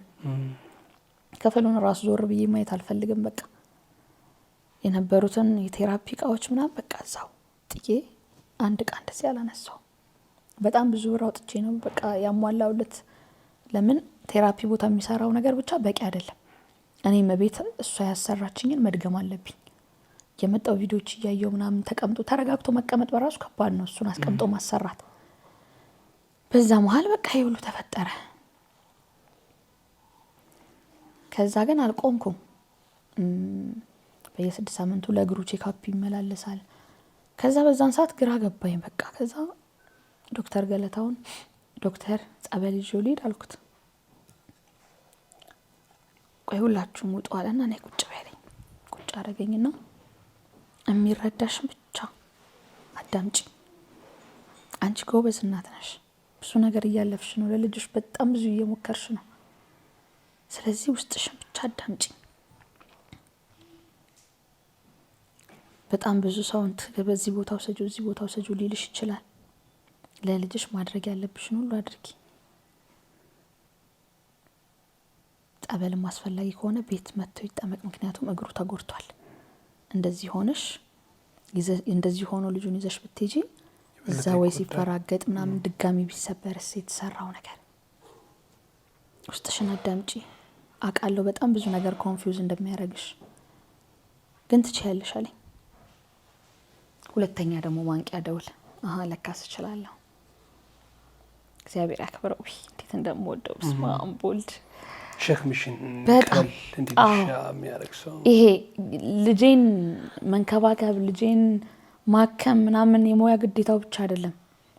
ለእኔ ስፔሻል ኒድ ልጅ ስላለኝ አቅምህን የሚነግረ ሰው ታጣለህ። አቅም ያሳጣሃል። ኦቲዝም በጣም አቅም ኢነርጂ የሚነጥቅ ነገር ነው። በጣም ጉልበትህን፣ ጊዜህን፣ ገንዘብህን ነው የምትጨርሰው።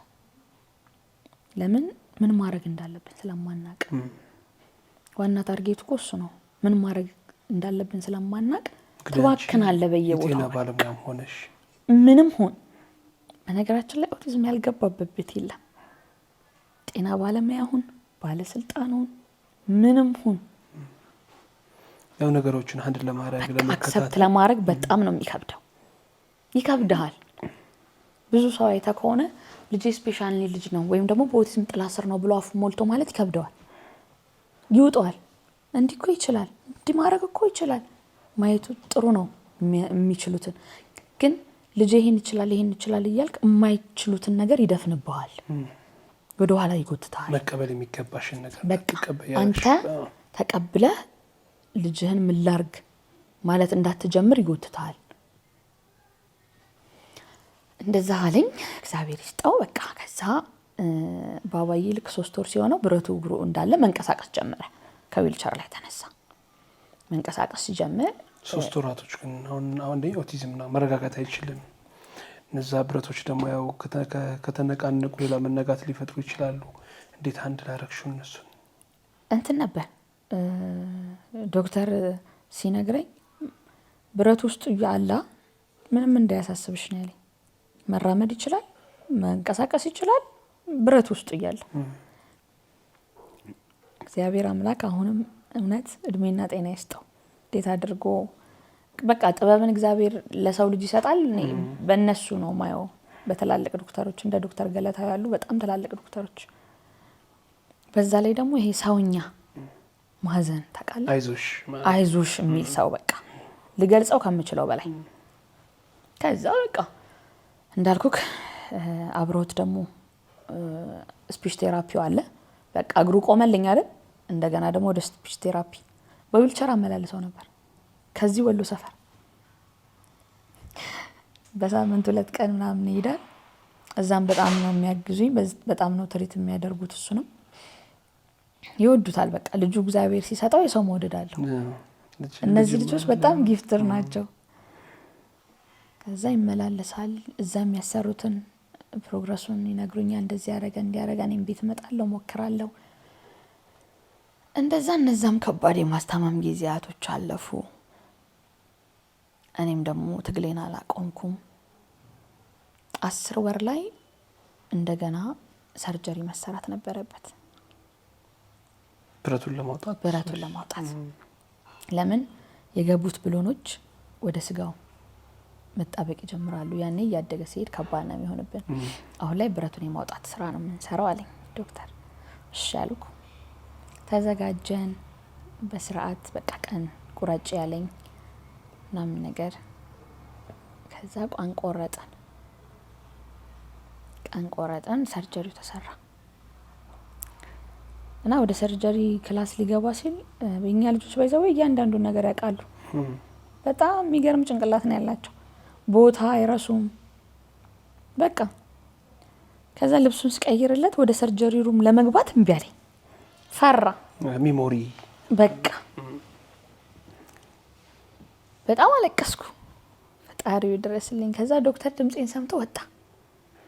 አለኝ ያንን ከባድ ቀንም አልፈሻል የኔ እናት። አሁን እኮ በጣም የትንሽ ሰዓት ነው። ያው ቁጭ ብለሽ እዚህ ጠብቂ። አልፈሽ ተገላግለሽ ስጨርሺ አይቃ እኔ ካንቺ ማልቀስ አልጠብቅም አላቅም ምንም እንዳያሳስብሽ በጣም ትንሽ ነገር ነው የምሰራው ብሩቱን ማውጣት ብቻ እኮ ነው ያም ጊዜ አልፏል አለኝ ይዞት ገባ ቅፍ አደረገውና ይዞት ገባ ከዛ ብረት ወጣ እንደውም የዛን ጊዜ አብሬ ያስገረስኩትኝ የማርያም ግርዝ ነው ተብሎ 5 አመት ከረበሸይቁ 5 አመት ሲሞላው ነው በሰርጀሪ መነሳት ያለበት ብሎ በጣም ትንሽ ነበር የቀረው ከዛ በዚሁ በቃ ሙሉ ማደንዘዣ ስለሚሰጠው በዚሁ ይገረዝልኝ አልኩ በቃ ልገላገል እኔ አንዱን ስለው አንዱ ነገም ደግሞ እንደገና ለግርዛት ሌላ ፔን ነው የሚሆንበት ልጅ ያድጓል 2 ቁስል በቃ ስለዚህ በዚሁ ጠንከር ያለ አንት ፔን እየተሰጠው በቃ አልኩ ትችያለሽ አለኝ ዶክተር ሌላ ዶክተር ነበረች አናገራት ቀን ሁሉ ቀየረልኝ እሷ በሚመቻት ይሄ እኔን ለመተባበርና እኔን ለማገዝ የሚሄድበት ርቀት ይገርመኛል በቃ ሲያየው በቃ ለልጁ የሚሰጠው ፍቅር እውነት ከዛ ተገረዘ በቃ ከባድ 2 ቀናት ያው እነሱ ካኖላ ምናምን በጣም ነው የሚነቅለው ምናምን ነገር በቃ እጁ ላይ መርፌ አይኖርም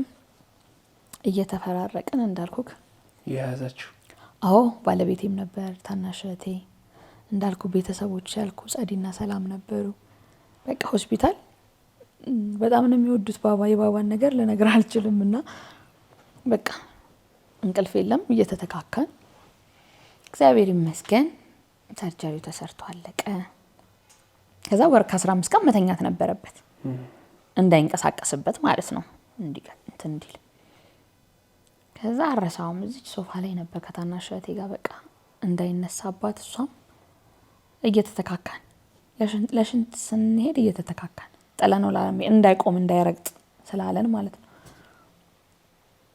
እግዚአብሔር ይመስገን ያም ጊዜ አለፈ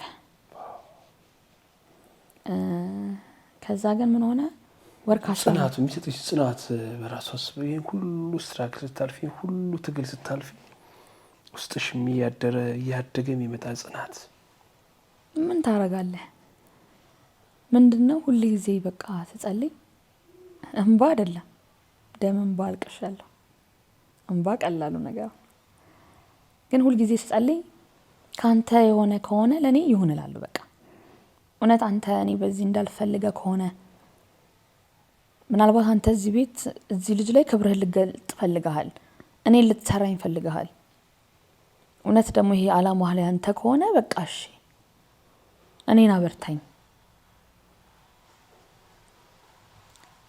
በቃ ሁላችንም በጣም ባለቤቴም መስማ ባሌ ስለሆነ አይደለም እንደነገርኩ ነው እግዚአብሔር ሲወድ ሲመርጥ ሰው ነው የሚሰጠው አውዛይክሽ ነበር አሁን ብዙ ጊዜ እንደዛ አይነት ልጆች ሲኖሩ ቤቶች ሲፈጠሩ አሁን በስራ አጋጣሚ የተለያዩ ቦታዎች ሄደን ስናይ ብዙዎቹ ችግር ያለባቸው ልጆች የሚያሳድጉት እናቶች ብቻቸውን ወይም ሲንግል ማም ሆነው ነው እና አንቺ እንደዛ አይነት ባል ስለነበረሽ ወይም በቃ ችግርሽን አብሮ የሚጋፈጥ አብሮ ይሄ ኃላፊነት የኔም ነው ብሎ አብሮ የሚቆም ባል ማግኘቱ በራሱ እድለኝነት ነው ግዴታ ነው ግን በቃ አንዳንዶች ይሄንን ይሸሹና ይፈሩና ይሄንን ችግር መጋፈጥ ይሄንን ችግር አብሮ ማሳለፉን ይፈሩትና ጥለው ይሄዳሉ ቤቱን እና ደግሞ አንዳንዶች ደግሞ ያው እንዳንቺ ባል በቃ ይሄ የራሴም ችግር ነው አንቺ እንደ እናት እኔ እንደ አባት ሼር ማድረግ የራሴ ችግር አለ ብሎ ቆይቶ አብሮ አንቺን መርዳቱ በራሱ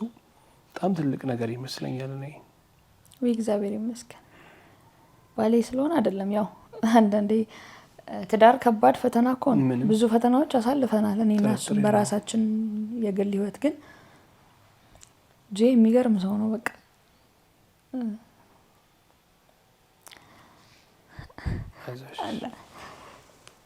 አንዳንዴ እንትን ይለኛል ይሄ የሱ ልጁን እግዚአብሔር ነው የሰጠኝ ብሎ የሱ ከጎኔ መቆም ነው እኔን ዛሬ እኔ በጣም እንድቀበል ሆኜ አምኜ ልጄ ላይ እንድሰራ ያደረገኝ ለልጆቹ ለቤቱ የተባለ ነገር በቃ አይዞሽ ጀግና አባት ነው በቃ በጣም ከባድ ነው እነዚህ ልጆች ማሳደግ ምናምንና አንዳንዴ እንትን ይለኛል ራሱ አንዳንዴ በቃ ማለት ታዩ አንቺ ደክመሻል እና በጣም እንደምጨነቅ ያውቃል። ያው እረፍት እንደሌለኝ ያውቃል። እረፍት የሚሰጥ ጉዳይ አይደለም መያዝ ነው። ጊዜ የሚባል ነገር አለ። ልጆቹን በጊዜ ትሪት ማድረግ፣ ጊዜያቸውን መጠቀም። በጊዜ ያልተለፋባቸው በጊዜ ያልተሰራባቸው ልጆች መጨረሻቸው ሰንሰለት ነው። ብዙ ልጆች ብዙ ቤተሰቦች ልጆቻቸውን በሰንሰለት አስረው ቁጭ አድርገዋል። ይሄ ምንድነው? ልጆቹ በጊዜው ፍቅር ስላልተሰጣቸው በጊዜው ማግኘት ያለባቸውን ትሪትመንት ቴራፒ የሚሆን ሶሻል ላይፍ የሚሆን ስላላገኙ ነው። ለዚህ ደግሞ ቤተሰብ ትልቁን ድርሻ ይወስዳል። በጣም ትልቁን ድርሻ ራስክ ላይ ኃላፊነትን መጫን። ወላጅነት በራሱ እኮ ትልቅ ኃላፊነት ነው አይደል? ስፔሻል ኒድ ወይ ደግሞ በኦቲዝም ጥላ ስር ያለ ልጅ ሲኖርክ ደግሞ ተጋግዘክ የልጁን ባህሪ ራሱ እኔ በጣም አንዳንዴ ሲደክመኝ ስበሳጭ ራሱ በቃ ማር ልጁ ታውቂው የለ ባህሪውን ወዶ አይደል እኔን ያረጋገኛል። እና እግዚአብሔር ይመስገን። እግዚአብሔር መልካም ነገርን የሚሰጥ እግዚአብሔር ነው። እውነቴን ነው የምነግርህ። የሰጠኝ አምላክ እሱ ይክበርበት። ባልንም ቤተሰብም ጓደኛም ሰውም የሚሰጥ እግዚአብሔር። ባለኝ ነገር በተሰጠኝ ነገር እግዚአብሔርን ማመሰግን ሰው ነኝ። በቃ እግዚአብሔር ይክበርበት። ይሄ ያለኝ አይደለም፣ እግዚአብሔር ይክበርበት። በቃ በጣም ጥሩ አባት ነው እና ደግሞ ይሄ እኔንም ደጋፊ ነው። አንዳንዴ እኮ ሰው ቤት ውስጥ ቁጭ ብለህ እናትነት እያለ ያም ሰው ጫና የሚፈጥርብህ ነፃነትን የማይሰጥህ ለምታደርገው አንድ እርምጃ ካልደገፈ ይሄም ቀን አይመጣም ነበር። ትሰበሪያለሽ አንቺም መንገድ ላይ አሁን ያለሽበት ጥንካሬ አሁን ያለሽበት የስነ ልቦናል ደረጃ ላይ ላትደርሺም ትችያለሽ። ያው ቤተሰቦቼን የሚወድ እኔ የወደድኩትን ሁሉ የሚወድ በጣም ሰው አክባሪ ሰው ነው። እግዚአብሔር ይመስገን። እና ከዛ ግን ምን ቀጠለ? 10 ወር ላይ እንደዛ ወር ከ15 ቀን ቅዳሜ ዕለት ቀጠሮ ነበረን፣ የ6ኛ ሳምንቱ ኤክስሬ ማለት ነው። ከዛ በቃ ዛሬማ ይቁም ይላል፣ በቃ በእግሩ ነው እየተራመድን ምን መጣው አለኝና እኔም እህቴም እሱም ተያይዘን ዊልቸር ሳንይዝ ሄድን። ከዛ በቃ ይርገጥበት አለ። አቤት እንዴት ደስ እንዳለን በጣም ረገጠበት። ቆሞ ሄደ። ግን ትንሽ ማንከስ ነበር። እሱም ፍርሃቷም አለች ማንከሷም አለች። ከዛ እንደውም ደስ አለን።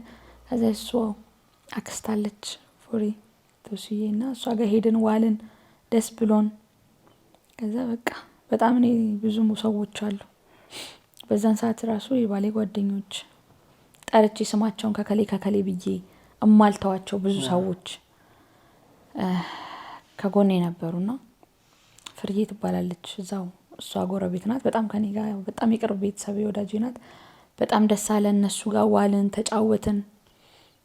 ከዛ ወደ ቤት ተመለስን። ቀጣይ ቀን እሁድ ቀን ማታ ላይ አየሁትኝና ወይኔ ያብዬ ያልኳት ታናሽ እህቴን ወይኔ ያብዬ ልጄ እግሩ ተበላሽቷል። በቃ የሆነ እግሩ ዞር ነገር አለብኝ ስል ምን ያልሽ ነው? ምን ከእግዚአብሔር ጋር ጥል ነው ያልሽው? አበዛሽው ምናምን ብላ ተቆጣች። እንኳን ሆነ እሱ እንኳን ቆሞ ሄደ እንጂ ደግሞ ምናምን አለችኝ። እዛ ከተቆጣሽማ አላለቅስም ትቆጣኛለች። እንዴት ነው የፍቅሯ የመውደዷ ከዛ ደግሞ እኔ እንድበረታ ነው እንድትጠነክሪ በጣም ነው የምታበረታኝ። በጣም በስነ ስርዓት ያንቺ መጨነቅ ያንቺ እንደዚህ መሆን አንቺን ይጎዳል እንጂ ለአማር እሱ እኮ የተጻፈ ነገር አለው ትለኛለች።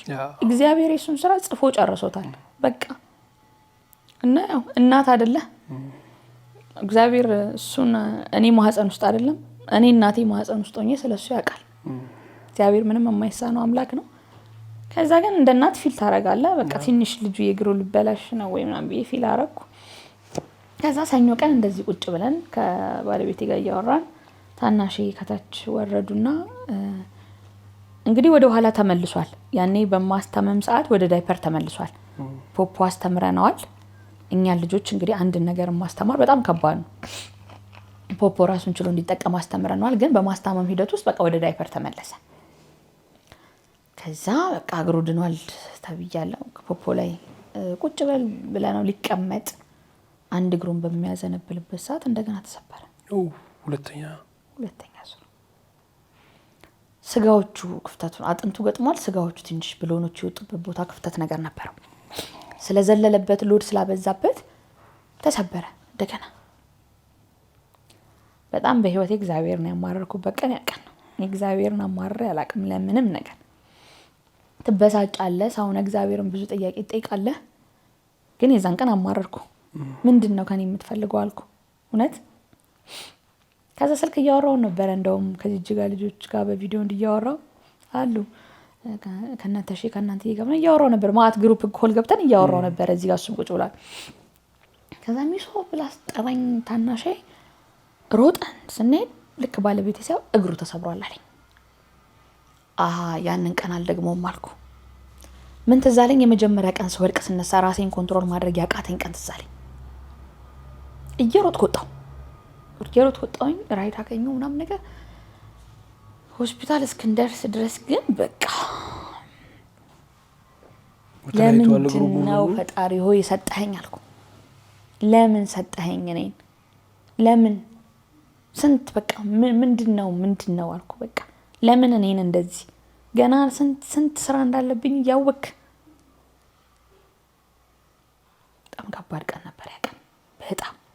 ከዛ ሄጄ ዶክተር እግር ስር ክብልልን ያልኩት በቃ ደነገጠ በጣም። ምን ሆነሽ ነው? አማራ ተሰበረ። እየሮጠ ወደ ኢመርጀንሲ የት ነው ያለው ብሎ በቃ አንደኛ ፎቅ ላይ ነው ቢሮ። እየሮጠ ወረደ። ሲያው በቃ በጣም አዘነ። በጣም በቃ የሆነ ደበረው ራሱ። ገባ ብዙ የለፋበት ልጅ ነው። እንደ ትልቅ አንድ ባለሙያ እንደ ሐኪም ብዙ ለፍቶበታል። እንግዲህ ስንት ጊዜ ተከታተለው አስበው። ወደ አመት ከምናምን 10 ወር አመት ሊሆነው በቃ በጣም ነበር ያዘነው። ከዛ ይሄ ልጅ ድጋሚ ይዤ ሰርጀሪ በአንድ ወር ውስጥ ከባድ ነው። አስበው ሰርጀሪ ቢባል ብረት ይገባል፣ እንደገና ሌላ ሰርጀሪ ሊጠብቀው ነው። ከዛ እስቲ 6 ሳምንት በጄሱን ሞክረው ለልጆች ከወገባቸው ጀምሮ የሚሰራው ብሎ አሳየን። ከዛ እኔ መወሰን አልችልም አልኩ። ባለቤቴና እሱን ወስኑ አልኳቸው። ደከመኝ በቃ የዛን ሰዓት ላይ በጣም ደከመኝ እና ይሁን አስጠላኝ ራሱ በቃ መኖር ራሱ በቃ አስጠላኝ።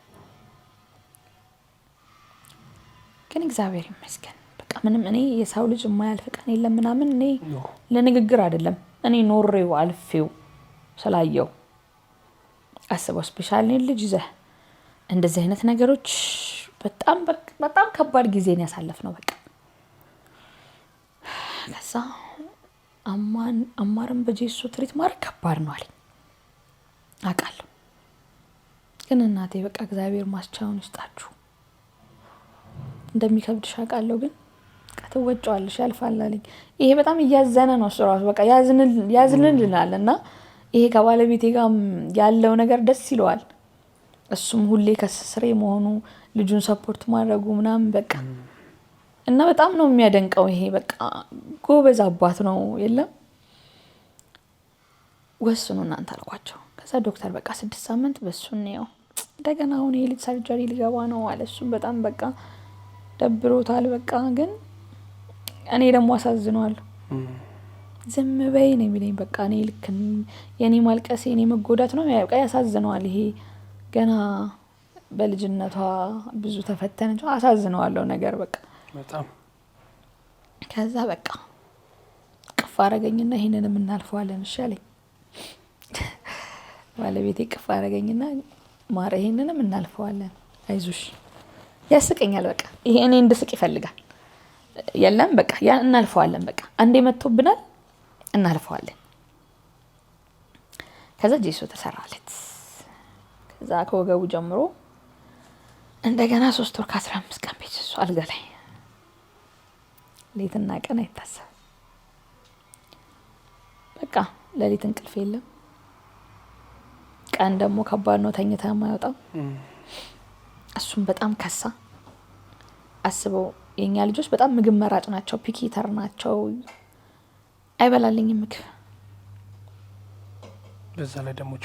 በዛ ላይ ደግሞ ትብራት አለው። ምኑን ከምኑ ታረገዋለህ? ይሄኛውን እያስታመምኩ ነው። እዚህ ጋር ደግሞ የልጁ የራሱ ባህሪ አለ። ከዛ ግን ቁጭ ብዬ እጽፋለሁ። በየርም ልጅ አልጋ ላይ ተኝቶ እኔ ሄጄ ትምህርት ቤት እጠይቃለሁ። ልጅ ቆሞ ሲነሳ በዚህን ሰዓት የካቲት 15 ነው ድጋሚ የተሰበረው ትዝ ይለኛል። አምና ማለት የዛሬ ዓመት። ከዛ አሁን ሲነሳ መስከረም ላይ በቃ መግባት ይችላል ትምህርት ቤት። አልቆምኩም፣ ትምህርት ቤት ነው ሐሳቤ በቃ። ከዛ ግን ሲነሳ መጀመሪያ ምንድነው ማስተማር ያለብኝ ልጅ ራሱ እንዲችል ለትምህርት ቤት ብቁ እንዲሆን ምንድነው ማድረግ ያለብኝ እላለሁ። በቃ አንደኛ ሽንት ቤት ነው ማስለምደው እላለሁ። አሁን ፖፖ ራሴ እንትን አልኩ ዝቅ ስላለበት ነው። ሽንት ቤቱ ግን ይመቸዋል። እግሩ ደህና ሲሆን በቃ ራሱን ችሎ ሽንት ቤት እንዲጠቀም ማስተማር አለብኝ፣ እንደዚህ ማድረግ አለብኝ እላለሁ። ከዛ በቃ ጥሩ ሰዎችንም አገኘሁበት ምናምን 3 ወር ከ15 ቀን እንደዛ በጄሶ። ከዛ ጄሶ ሊፈታ በየ6 ሳምንቱ ኤክስሬ ያለው እንግዲህ እና ኤክስሬ ክላስ ራሱ ስገባ ጨረር መከላከያ ሲሉኝ ይቅርብኝ አቦ ባለቤቴ እሷ ትልበስ፣ እሷን አልብሷት፣ እሷ ይጎዳታል፣ ሴት ናት ይላል። እኔ ችግር የለውም እሱስ ችሎት የለ እንደ ይላል። በቃ የሆነ የኛ ለመልበስ የሱን እንኳን እንትን የተካፈልነው ይመስለናል። ከዛ ኤክስሬ ያለው ምናምን ነገር በቃ በየ6 ሳምንቷን ስንደርስ ሰርጀሪ የተባለው ልጅ ስንሄድ በቃ እየተያያዘ ነው አልነካውም አለ ዶክተር። በዚሁ ይቀጥል እንግዲህ በቃ 6 ሳምንት ሊያውና ካልሆነ ሰርጀሪ ነው የሚጠብቀው። ካልገጠመ እግዚአብሔር ሲያግዘኝ ገጥማለች። በቃ ገጥሟል። በዚሁ ነው የምንቀጥለው። እንደገና 6 ሳምንት ቀጠሮ፣ 6 ሳምንት እንደዛ እያለ 3 ወር ከ15 ቀን ቆየ። ሂል አረገ ማለት ራሱ ሂል አረገ። ወላኔ ቀይርልኝ ጄሶ ትንሽ እንደመቆሸሽ ምናምን ሲል ሽንት ገባበት ምናምን ነገር ዳይፐር አደራረግ የትልቅ ሰው ዳይፐር ነበር የምንጠቀምለት። አደራረጉ መጀመሪያ እንትን ስላላለን ስለው ነው አልነካም አለኝ ዶክተር። ሚስው አልነካም እንደዚሁ ይቀጥላል እያወጣሽ እያናፈሽ ምናምን ተንበዩ ሲለኝ አወጣዋለሁ ውጪ ፀሐይ ላይ ፍራሽ አንጥፌ ምናምን በቃ እግዚአብሔር ይመስገን ያ 3 ወር ከ15 ቀን ደረሰ። ጄሶ ተፈታ። ያው ደግሞ ልጁ ፈጣን ነው እንትን አለ መክተብ በጣም ከዛ ጄሶ ሲፈታ እኔ ደና መሆኑ ደስ ቢለኝም መቆሙ ደግሞ እያሳሰበ መጣ። በቃ ፍርሃት ውስጤ በጣም ፍርሃት አደረገ። ከዛ በቃ ዶክተር ጄሶ ድጋሚ ዘርልኝ ስለው አላስረም እግሩ በጣም ቀጥኗል ምናምን ከስቷል ልጁ። ከዛ እሺ እግር የሚመስል እሱ ልጁም ራሳቸውን ቼክ ያደርጋሉ በደንብ። በጣም እኮ የሚገርሙ ናቸው ልጆቻችን። እና መርገጥ እንደሚችል ቼክ ስለሚያደርገው ፌክ የሆነ እግር የሚመስል ጄሶ እኔ ራሴ ቤት ውስጥ እያጠብኩኝ ገላውን ዝም ብዬ በሮል ባንዴጅ ነገር ድሬስ ማደርገው አድርገልኝ ስለው በቃ እሺ ብሎ አደረጋለት። ከዛ እንዲህ ከላይ እንደዚህ እግር ብቻ ነው የሚመስለው፣ ማጣፍ መዘርጋት ይችላል። ከላይ እያነሳው እያጠብኩትኝ አውቄ እንትን አደርገለታለሁ። ወር ከ15 ቀን እንደዛ ደግሞ አስቀመጥኩት። ከዛ 5 ወር ሆነ ማለት ነው። እግዚአብሔር ይመስገን ያቀናለፈ በቃ እግዚአብሔር ይመስገን። ከዛ በጣም ደስ አለ። ምንም አይነት ችግር ቢፈጠር አሁን በህይወትሽ ምንም ላይደንቅሽ ይችላል ወይ? አይደንቀኝ። ምን ይመጣል ማለት ችግር እንደየሰው ቤት ችግር ነው እንደያለህበትና እንዳቅምህ። ሁሉም ችግር ብዙ ነገር ተሟልቶልህ አሁን ይህ ሰው ችግር ነው ልትል ትችላለህ። ግን ያን ሰው ውስጥ ነው የሚያውቀው እግዚአብሔር ብቻ። ፈተና ህይወት ውስጥ እንዳላቃለሁ በቃ አሁን ምንድነው ልጄ እማላቀው ዓለም ላይ እኔን ያስተማረኝ እግዚአብሔር እኔን ነው በልጄ በኩል አፍርሶ የሰራኝ። በቃ እንደገና ሌላ አዲስ ሰው ነው የሆንኩትኝ እኔ። የነበረችው ያደገችው ሚስጥር አለች። እቺ እናት ሆና ደግሞ ስፔሻል ኒድ ልጅ የያዘችው ሚስጥር ሌላ ናት። በቃ በብዙ እግዚአብሔር እኔን ሰርቶኛል። አላማ አለው ገና እግዚአብሔር እኮ ወደፊትም ስራውን ይሰራል። አላማ አለውና እግዚአብሔር ይመስገን በቃ ዶክተርም ደስ አለው በጣም ሂል አደረገ። እግዚአብሔር ያክብረው። እኔ ዶክተር ገለታው እግዚአብሔር እድሜና ጤና ይስጠው። ገና ለብዙዎች የሚሆን አባት ነው። በቃ ጤና ባለሙያ ዶክተር ብቻ አይደለም፣ ትልቅ የተከበረ ትልቅ ዶክተር ነው። ግን እግዚአብሔር ያክብረው። በቃ በጣም ሁሌ ነው የምንመረቀው። እግዚአብሔር እድሜና ጤና ይስጠው። ከዛ እንደውም መቼ ለታ ለማዘር ሲሄድ በጣም ደስ አለው። በዚህ ጊዜ ውስጥ የአማር ባህሪ እንደዚህ መቀየር፣ የአማር ይሄውላ ለውጥ አቀፈው። አብረው ፎቶ ተነሱ። ለማስታወሻ የሚሆን ፎቶ አነሳዋቸው። ደስ አለው፣ አጫወተው። በቃ ማዘርን ቼክ ከማድረጉ በፊት ከሱ ጋር ነው የሆነ ጊዜ ያሳለፈው እና ይዘን ለሌላ ዶክተር ራሱ ነገረው። እንደዚህ ሰርቼለት እንደዚህ ሆነ እንደዚህ ሆነ ነይ ያለኝ። በቃ ነይ አንቺ ገና ብዙ ጠብቃለሁ፣ ነይ ጀግና እናት ነሽ። በቃ ጨበጠኝ። በቃ ሰላም አለኝ። በጣም ጎበዝ እናት ነሽ፣ በጣም ብዙ ጠብቃለሁ እኔ ገና አለኝ። እግዚአብሔር ይረዳሻል፣ በቃ አንቺ ጀግና እናት ነሽ አለኝ። ስለዚህ ለሃል ያኔ ራስሽን ብቻ አዳምጪ፣ የማይረዳሽን ሰው ተይና የሚረዳሽን ሰው ብቻ ይዘቀጥ ያልከኝ አልኩት። በቃ ደስ አለው። ተተግብሯል። አዎ ተተግብሯል። በቃ ደስ አለው። እግዚአብሔር ይመስገን። እንዳየኸው እንግዲህ ይሄ ሁሉ ጊዜያቶች አለፉ። ፈተና በቃ ሁሌ ይኖራል።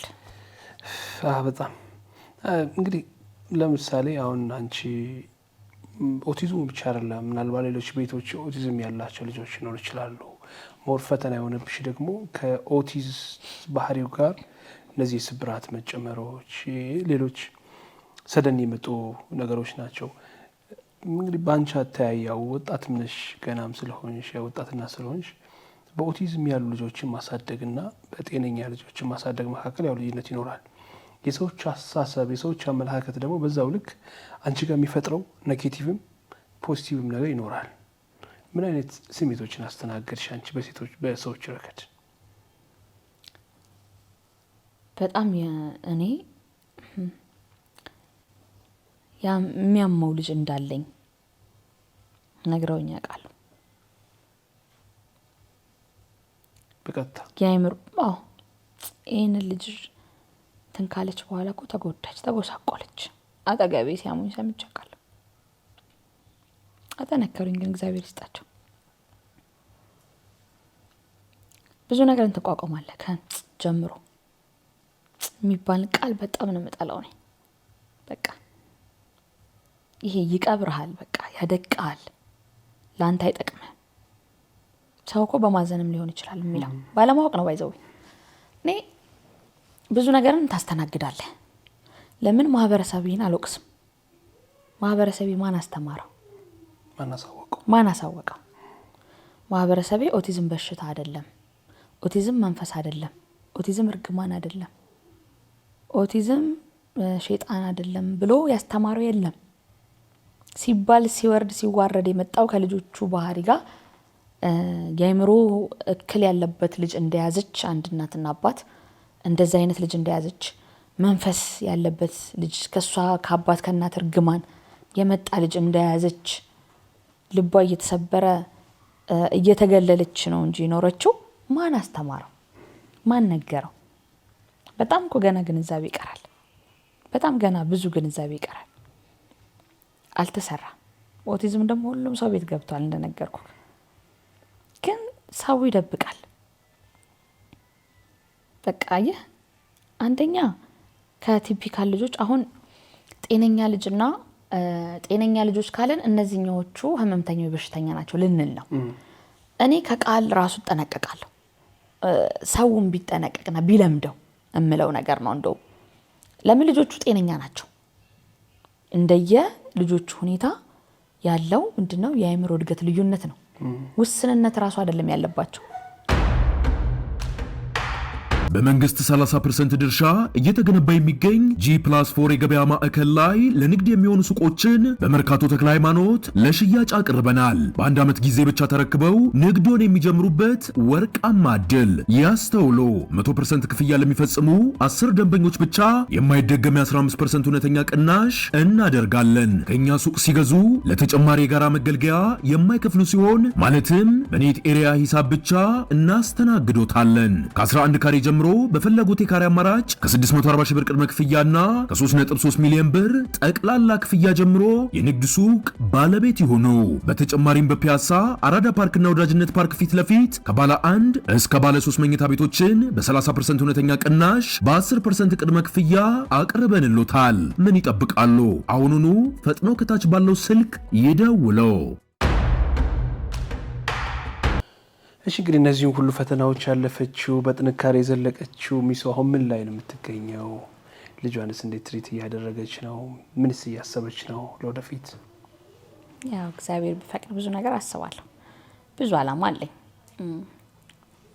እግዚአብሔር ቢፈቅድ አካቶ ትምህርት ቤቶች ላይ ነው ፎከስ ማድረገው። ለምን ከፋውንዴሽንም ወጥተው ልጆቹ ትምህርት ቤት በጣም የሰው ችግር ነው። የኛ ልጆች ያካተተ ትምህርት ቤት በጣም ችግር ነው። እግዚአብሔር ቢፈቅድ ያው ወደፊት እድሜና ጤና ይስጠን፣ ወደፊት ሀሳብ ነው።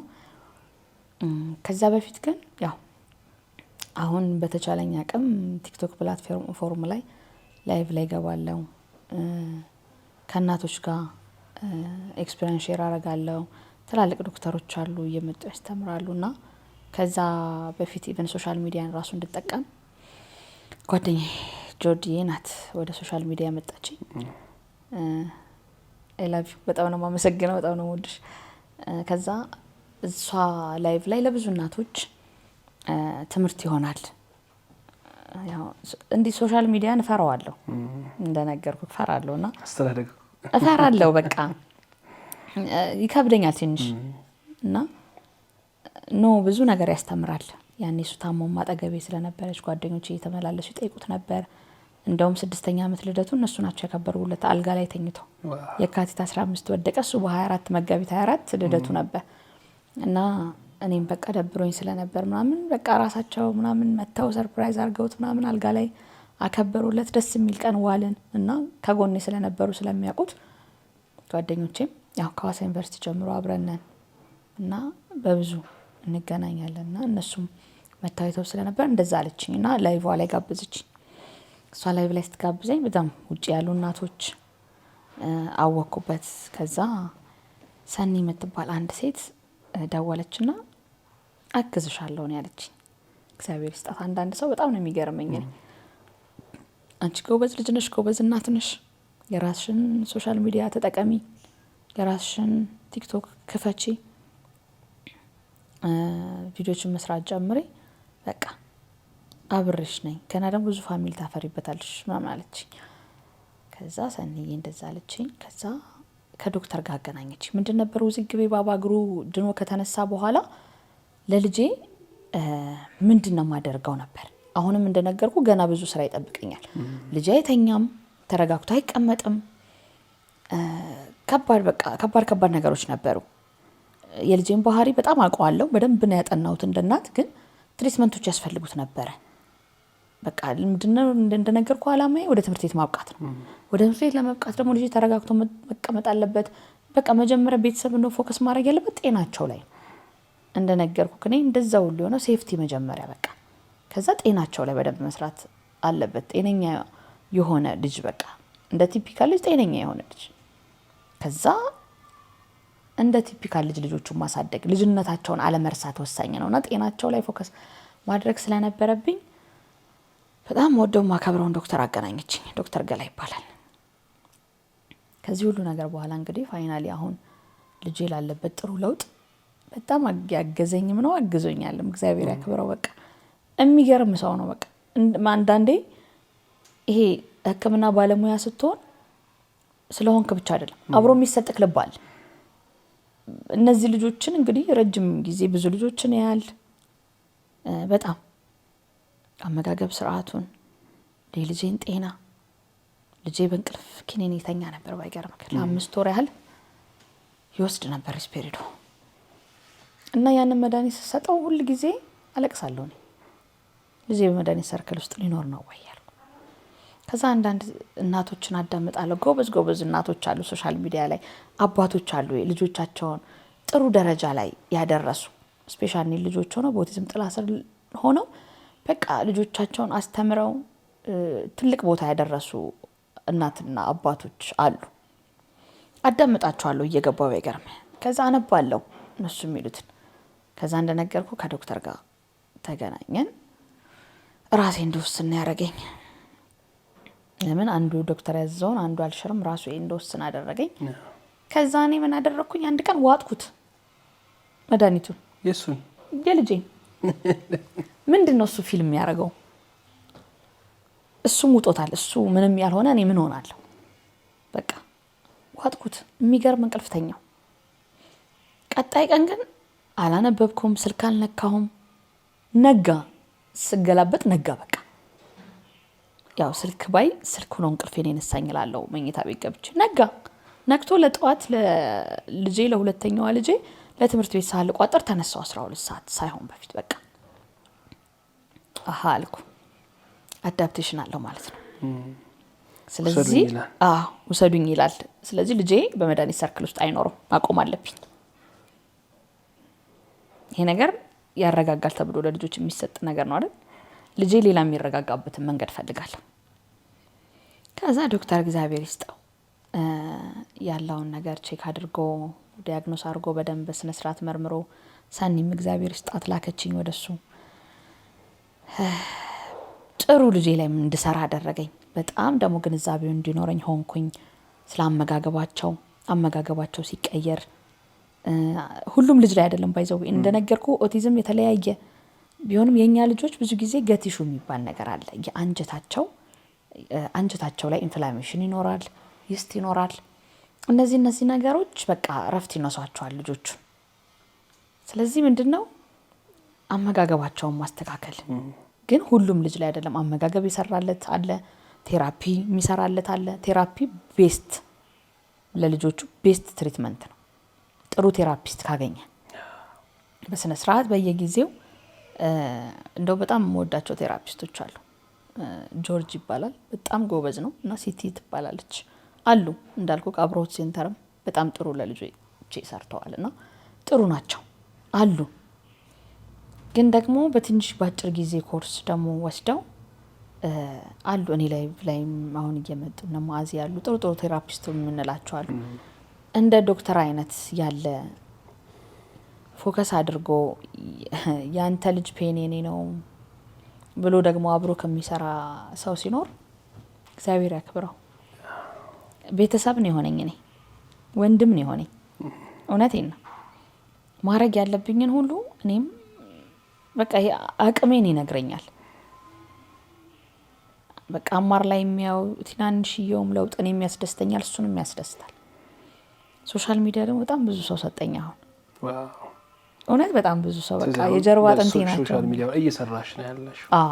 ከዛ የጀርባ አጥንቴ ናቸው የምላቸው እነ ሲያምን ሮዛን ሰጠኝ። በጣም ትላልቅ እናቶች ደግሞ አሉ የስሚያቸውን ጠርቼ የማልጨርሰው አባቶች ደግሞ አሉ። በዚህ በችግሩ የጋራ ስለሆነ ችግሩ በጣም አባቶች ደግሞ አሉ የሚያስገርሙ እንደ ጆ አይነት እንደ ቢኒ አይነት አባቶች አሉ። በጣም የሚያስገርሙ ልጆቻቸውን እኔ ላይቭ ላይ እያመጡ እኔን ሰፖርት ያደርጉኛል።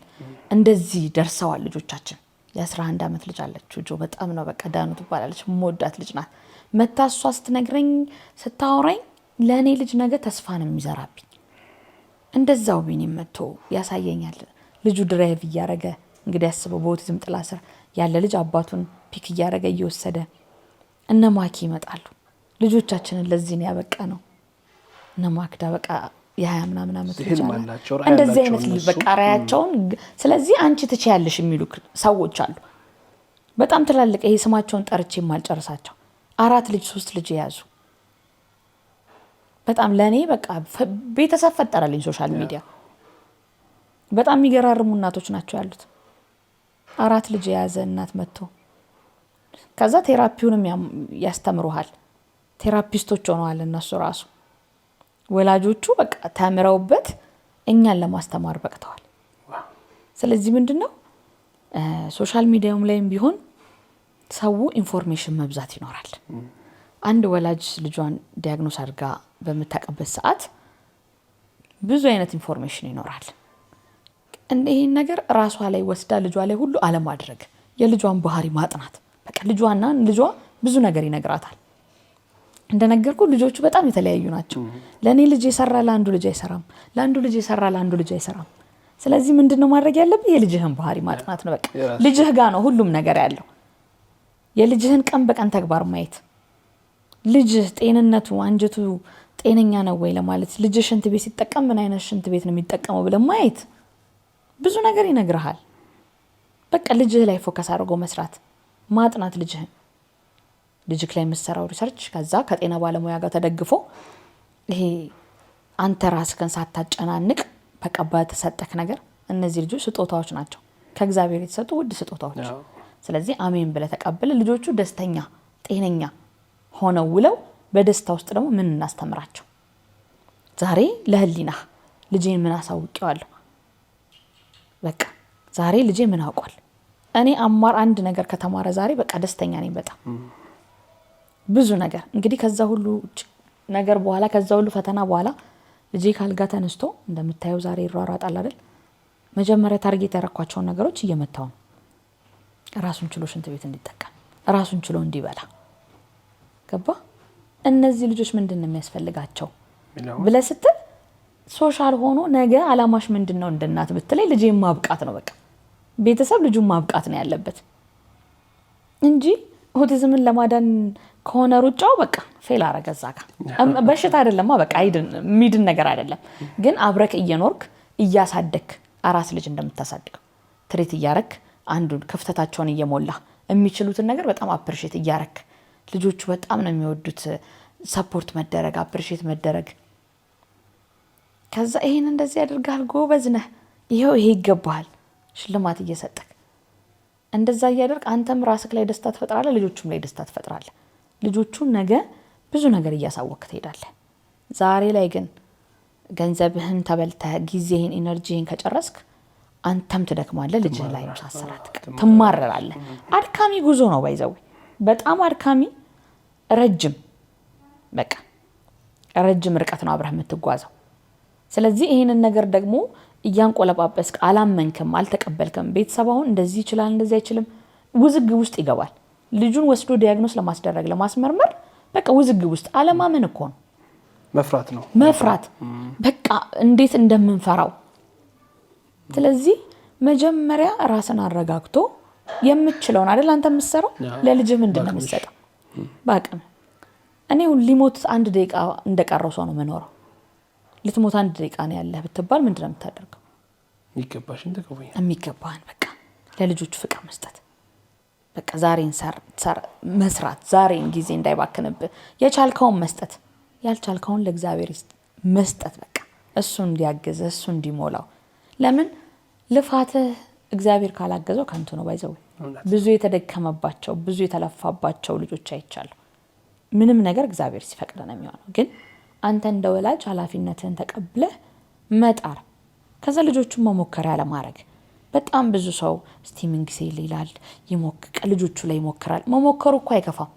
ግን መጀመሪያ ልጆቹ ይሄን ነገር ያስፈልጋቸዋል የሚለውን ልጆቹን በደንብ ከጤና ባለሙያው ጋር አብሮ መስራት። ይሄ የማትይዘውን ሰው መንገደኛን ሰው አታምንም። በቃ እንዲህ ነው ይሄ ነገር ኦቲዝምን ያድናል ያለህን መንገደኛ ሁሉ ማመን የለብህም። እውነቴን ነው። ከተጠቀምንባቸው ትላልቅ ጤና ባለሙያዎች አሉን ጎበዞች። ስለዚህ ልጆቻችን ላይ ለለውጥ መስራት እኔም እንግዲህ እየሰራው ነው። ማህበረሰብም ደግሞ ቢገነዘበው የምለው ነገር ኦቲዝምን እንደ በሽታ ባያየው እንደ እርግማን አያየው። ኦቲዝም እርግማን አይደለም፣ በሽታ አይደለም፣ መንፈስ አይደለም፣ የአእምሮ እድገት ልዩነት ነው። ይሄን የአእምሮ እድገት ልዩነት ደግሞ ልጆቻችን በሚረዱበት መንገድ በሚገባቸው መንገድ ባህሪያቸውን አጥንተን በዚህ መንገድ ባስረዳቸው ይገባቸዋል። በጣም አካዳሚክ ነገር ላይ ጎበዛሉ። የሚሸወደው ሰው አሁን ካወራ ሰው ኦቲዝም አይመስለውም። የሚያወሩ በኦቲዝም ጥላ ስር ያሉ ልጆች አሉ። ገብተዋል። አለማውራት ብቻ አይደለም። ስለዚህ ሁሉንም ነገር ፎከስ አድርጎ ማጥናት ተገቢ ይኖራል። መንግስትም ማህበረሰብም እነዚህ ልጆች ቢያያቸው ልጆቻችን የትም ቦታ ባይገለሉ እንደ ቲፒካል ልጆች ለነሱም እኩል የትምህርት እድል ቢመቻችላቸው ፋውንዴሽኖች በደንብ አድርገው ጠንከራው ቢሰሩባቸው ፋውንዴሽኖችም ደግሞ ተስፋፍተው ሰፖርት ቢደረጉ ለምን ከሚይዙት ተማሪ የበለጠ ቁጥር እንዲቀበሉ ይሄንን ነገር የሁሉም ኃላፊነት ነው። ስፔሻሊ ደግሞ የወጣቱ ወጣቱ ነው እያገባ ያለው አስበከዋል። እንደዚህ አይነት ልጅ ቢሰጠው እንደዚህ አይነት ልጅ ቢኖረው እንዴት አድርጎ ልጁን ከመጀመሪያ ትሪት ማድረግ እንዳለበት ቢያቅ ማወቅ እኮ አይከፋም አይደል? ማወቅ ጥሩ ነገር ነው። ስለዚህ ቢያቀው ቀድሞ ይሰራል ልጆቹ ላይ ከእግዚአብሔር ጋር። ስለዚህ ሁላችንም እጅ ለእጅ የምንያያዝበት ነገር ነው። ኦቲዝም ሲባል ፈርተነው ቤት ውስጥ ቀብረነው ሸሽገነው አንቅር። በጣም ብዙ ሰው ልጁን አያወጣም፣ ይደብቃል። የሚያሳፍር ነገር አይደለም። ምክንያቱም ስጦታ ነው። አንተ ሰው ስጦታ ሰጥቶክ ምን ያህል ነው ከላይ ሰጠኝ ብለህ ደስተኛ ሆነክ ከእግዚአብሔር ሲሆንስ ከእግዚአብሔር ደግሞ እጅግ የላቁ ስጦታዎች ናቸውና ሁላችንም እንተጋገዝ። አንተንም በጣም ነው ማመሰግነው። እግዚአብሔር ያክብርልኝ። እናመሰግናለን በጣም በእውነት ለመናገር ያው ጠንካራ ነሽ። በዚህ እድሜ ብዙ ህልም ብዙ ራዕይ ይዘሽ በቃ ሁሉ ነገር ይብቃ፣ በቃ ልጅ የሚበልጥ ነገር የለም፣ ከፍሬ የሚበልጥ ነገር የለም ብለሽ ያው እንዳልሽውም እንደ አይነት ልጆች ሲሰጡ ለአንቺ ሲሰጡሽ በቃ እሷ ናት ይሄን የምትችለው፣ እሷ ናት ይሄን የምትሰጣትን ስጦታ በአግባቡ እንደ ልጅ ጠብቃ የምታኖርልኝ በሚል ትልቅ ኃላፊነት ነውና በተለያዩ ጊዜ የማገኛቸው እናቶች ይህን ነው የሚመሰክሩት። አንቺም በጣም ሊመሰገኝ ይገባል። እነዚህን ሁሉ ፈተናዎች ተሻግረሽ ዛሬ ላይ በመቆምሽ ዳግም ማለት አንዳንዴ ተስፋ የሚያስቆርጡ አንዳንዴ የሚያደክሙ ብዙ ነገሮች ይኖራሉ በህይወት መንገድ ውስጥ ከልጅ ጋር ሆኖ እነዚያን ሁሉ ስላለፍሽ ጠንክረሽ ስላየውሽ እንደዚህ ጠንካራም ስለሆንሽ ወደፊት ሌሎች ያው እንደ ሕክምና ባለሙያም ሌሎች ደግሞ ወደፊት ተስፋ ሆናለሁ፣ አስተምራለሁ፣ አሳውቃለሁ፣ ስለ ኦቲዝም የተሻለ እውቀት እንዲኖር አደርጋለሁ በሚል እየሰራሽ ያለሽም ስራ አደንቃለሁ። ከልብ አመሰግናለሁ። በጣም ነው የማመሰግነው። እኔም እግዚአብሔር ያክብርልኝ። መርጠኸኝ መተክ እግዚአብሔር ይስጥ ጊዜን ስለሰጠኝ በጣም ነው የማመሰግነው። ስላዳመጥከኝ አመሰግናለሁ። እግዚአብሔር ያክብርልኝ።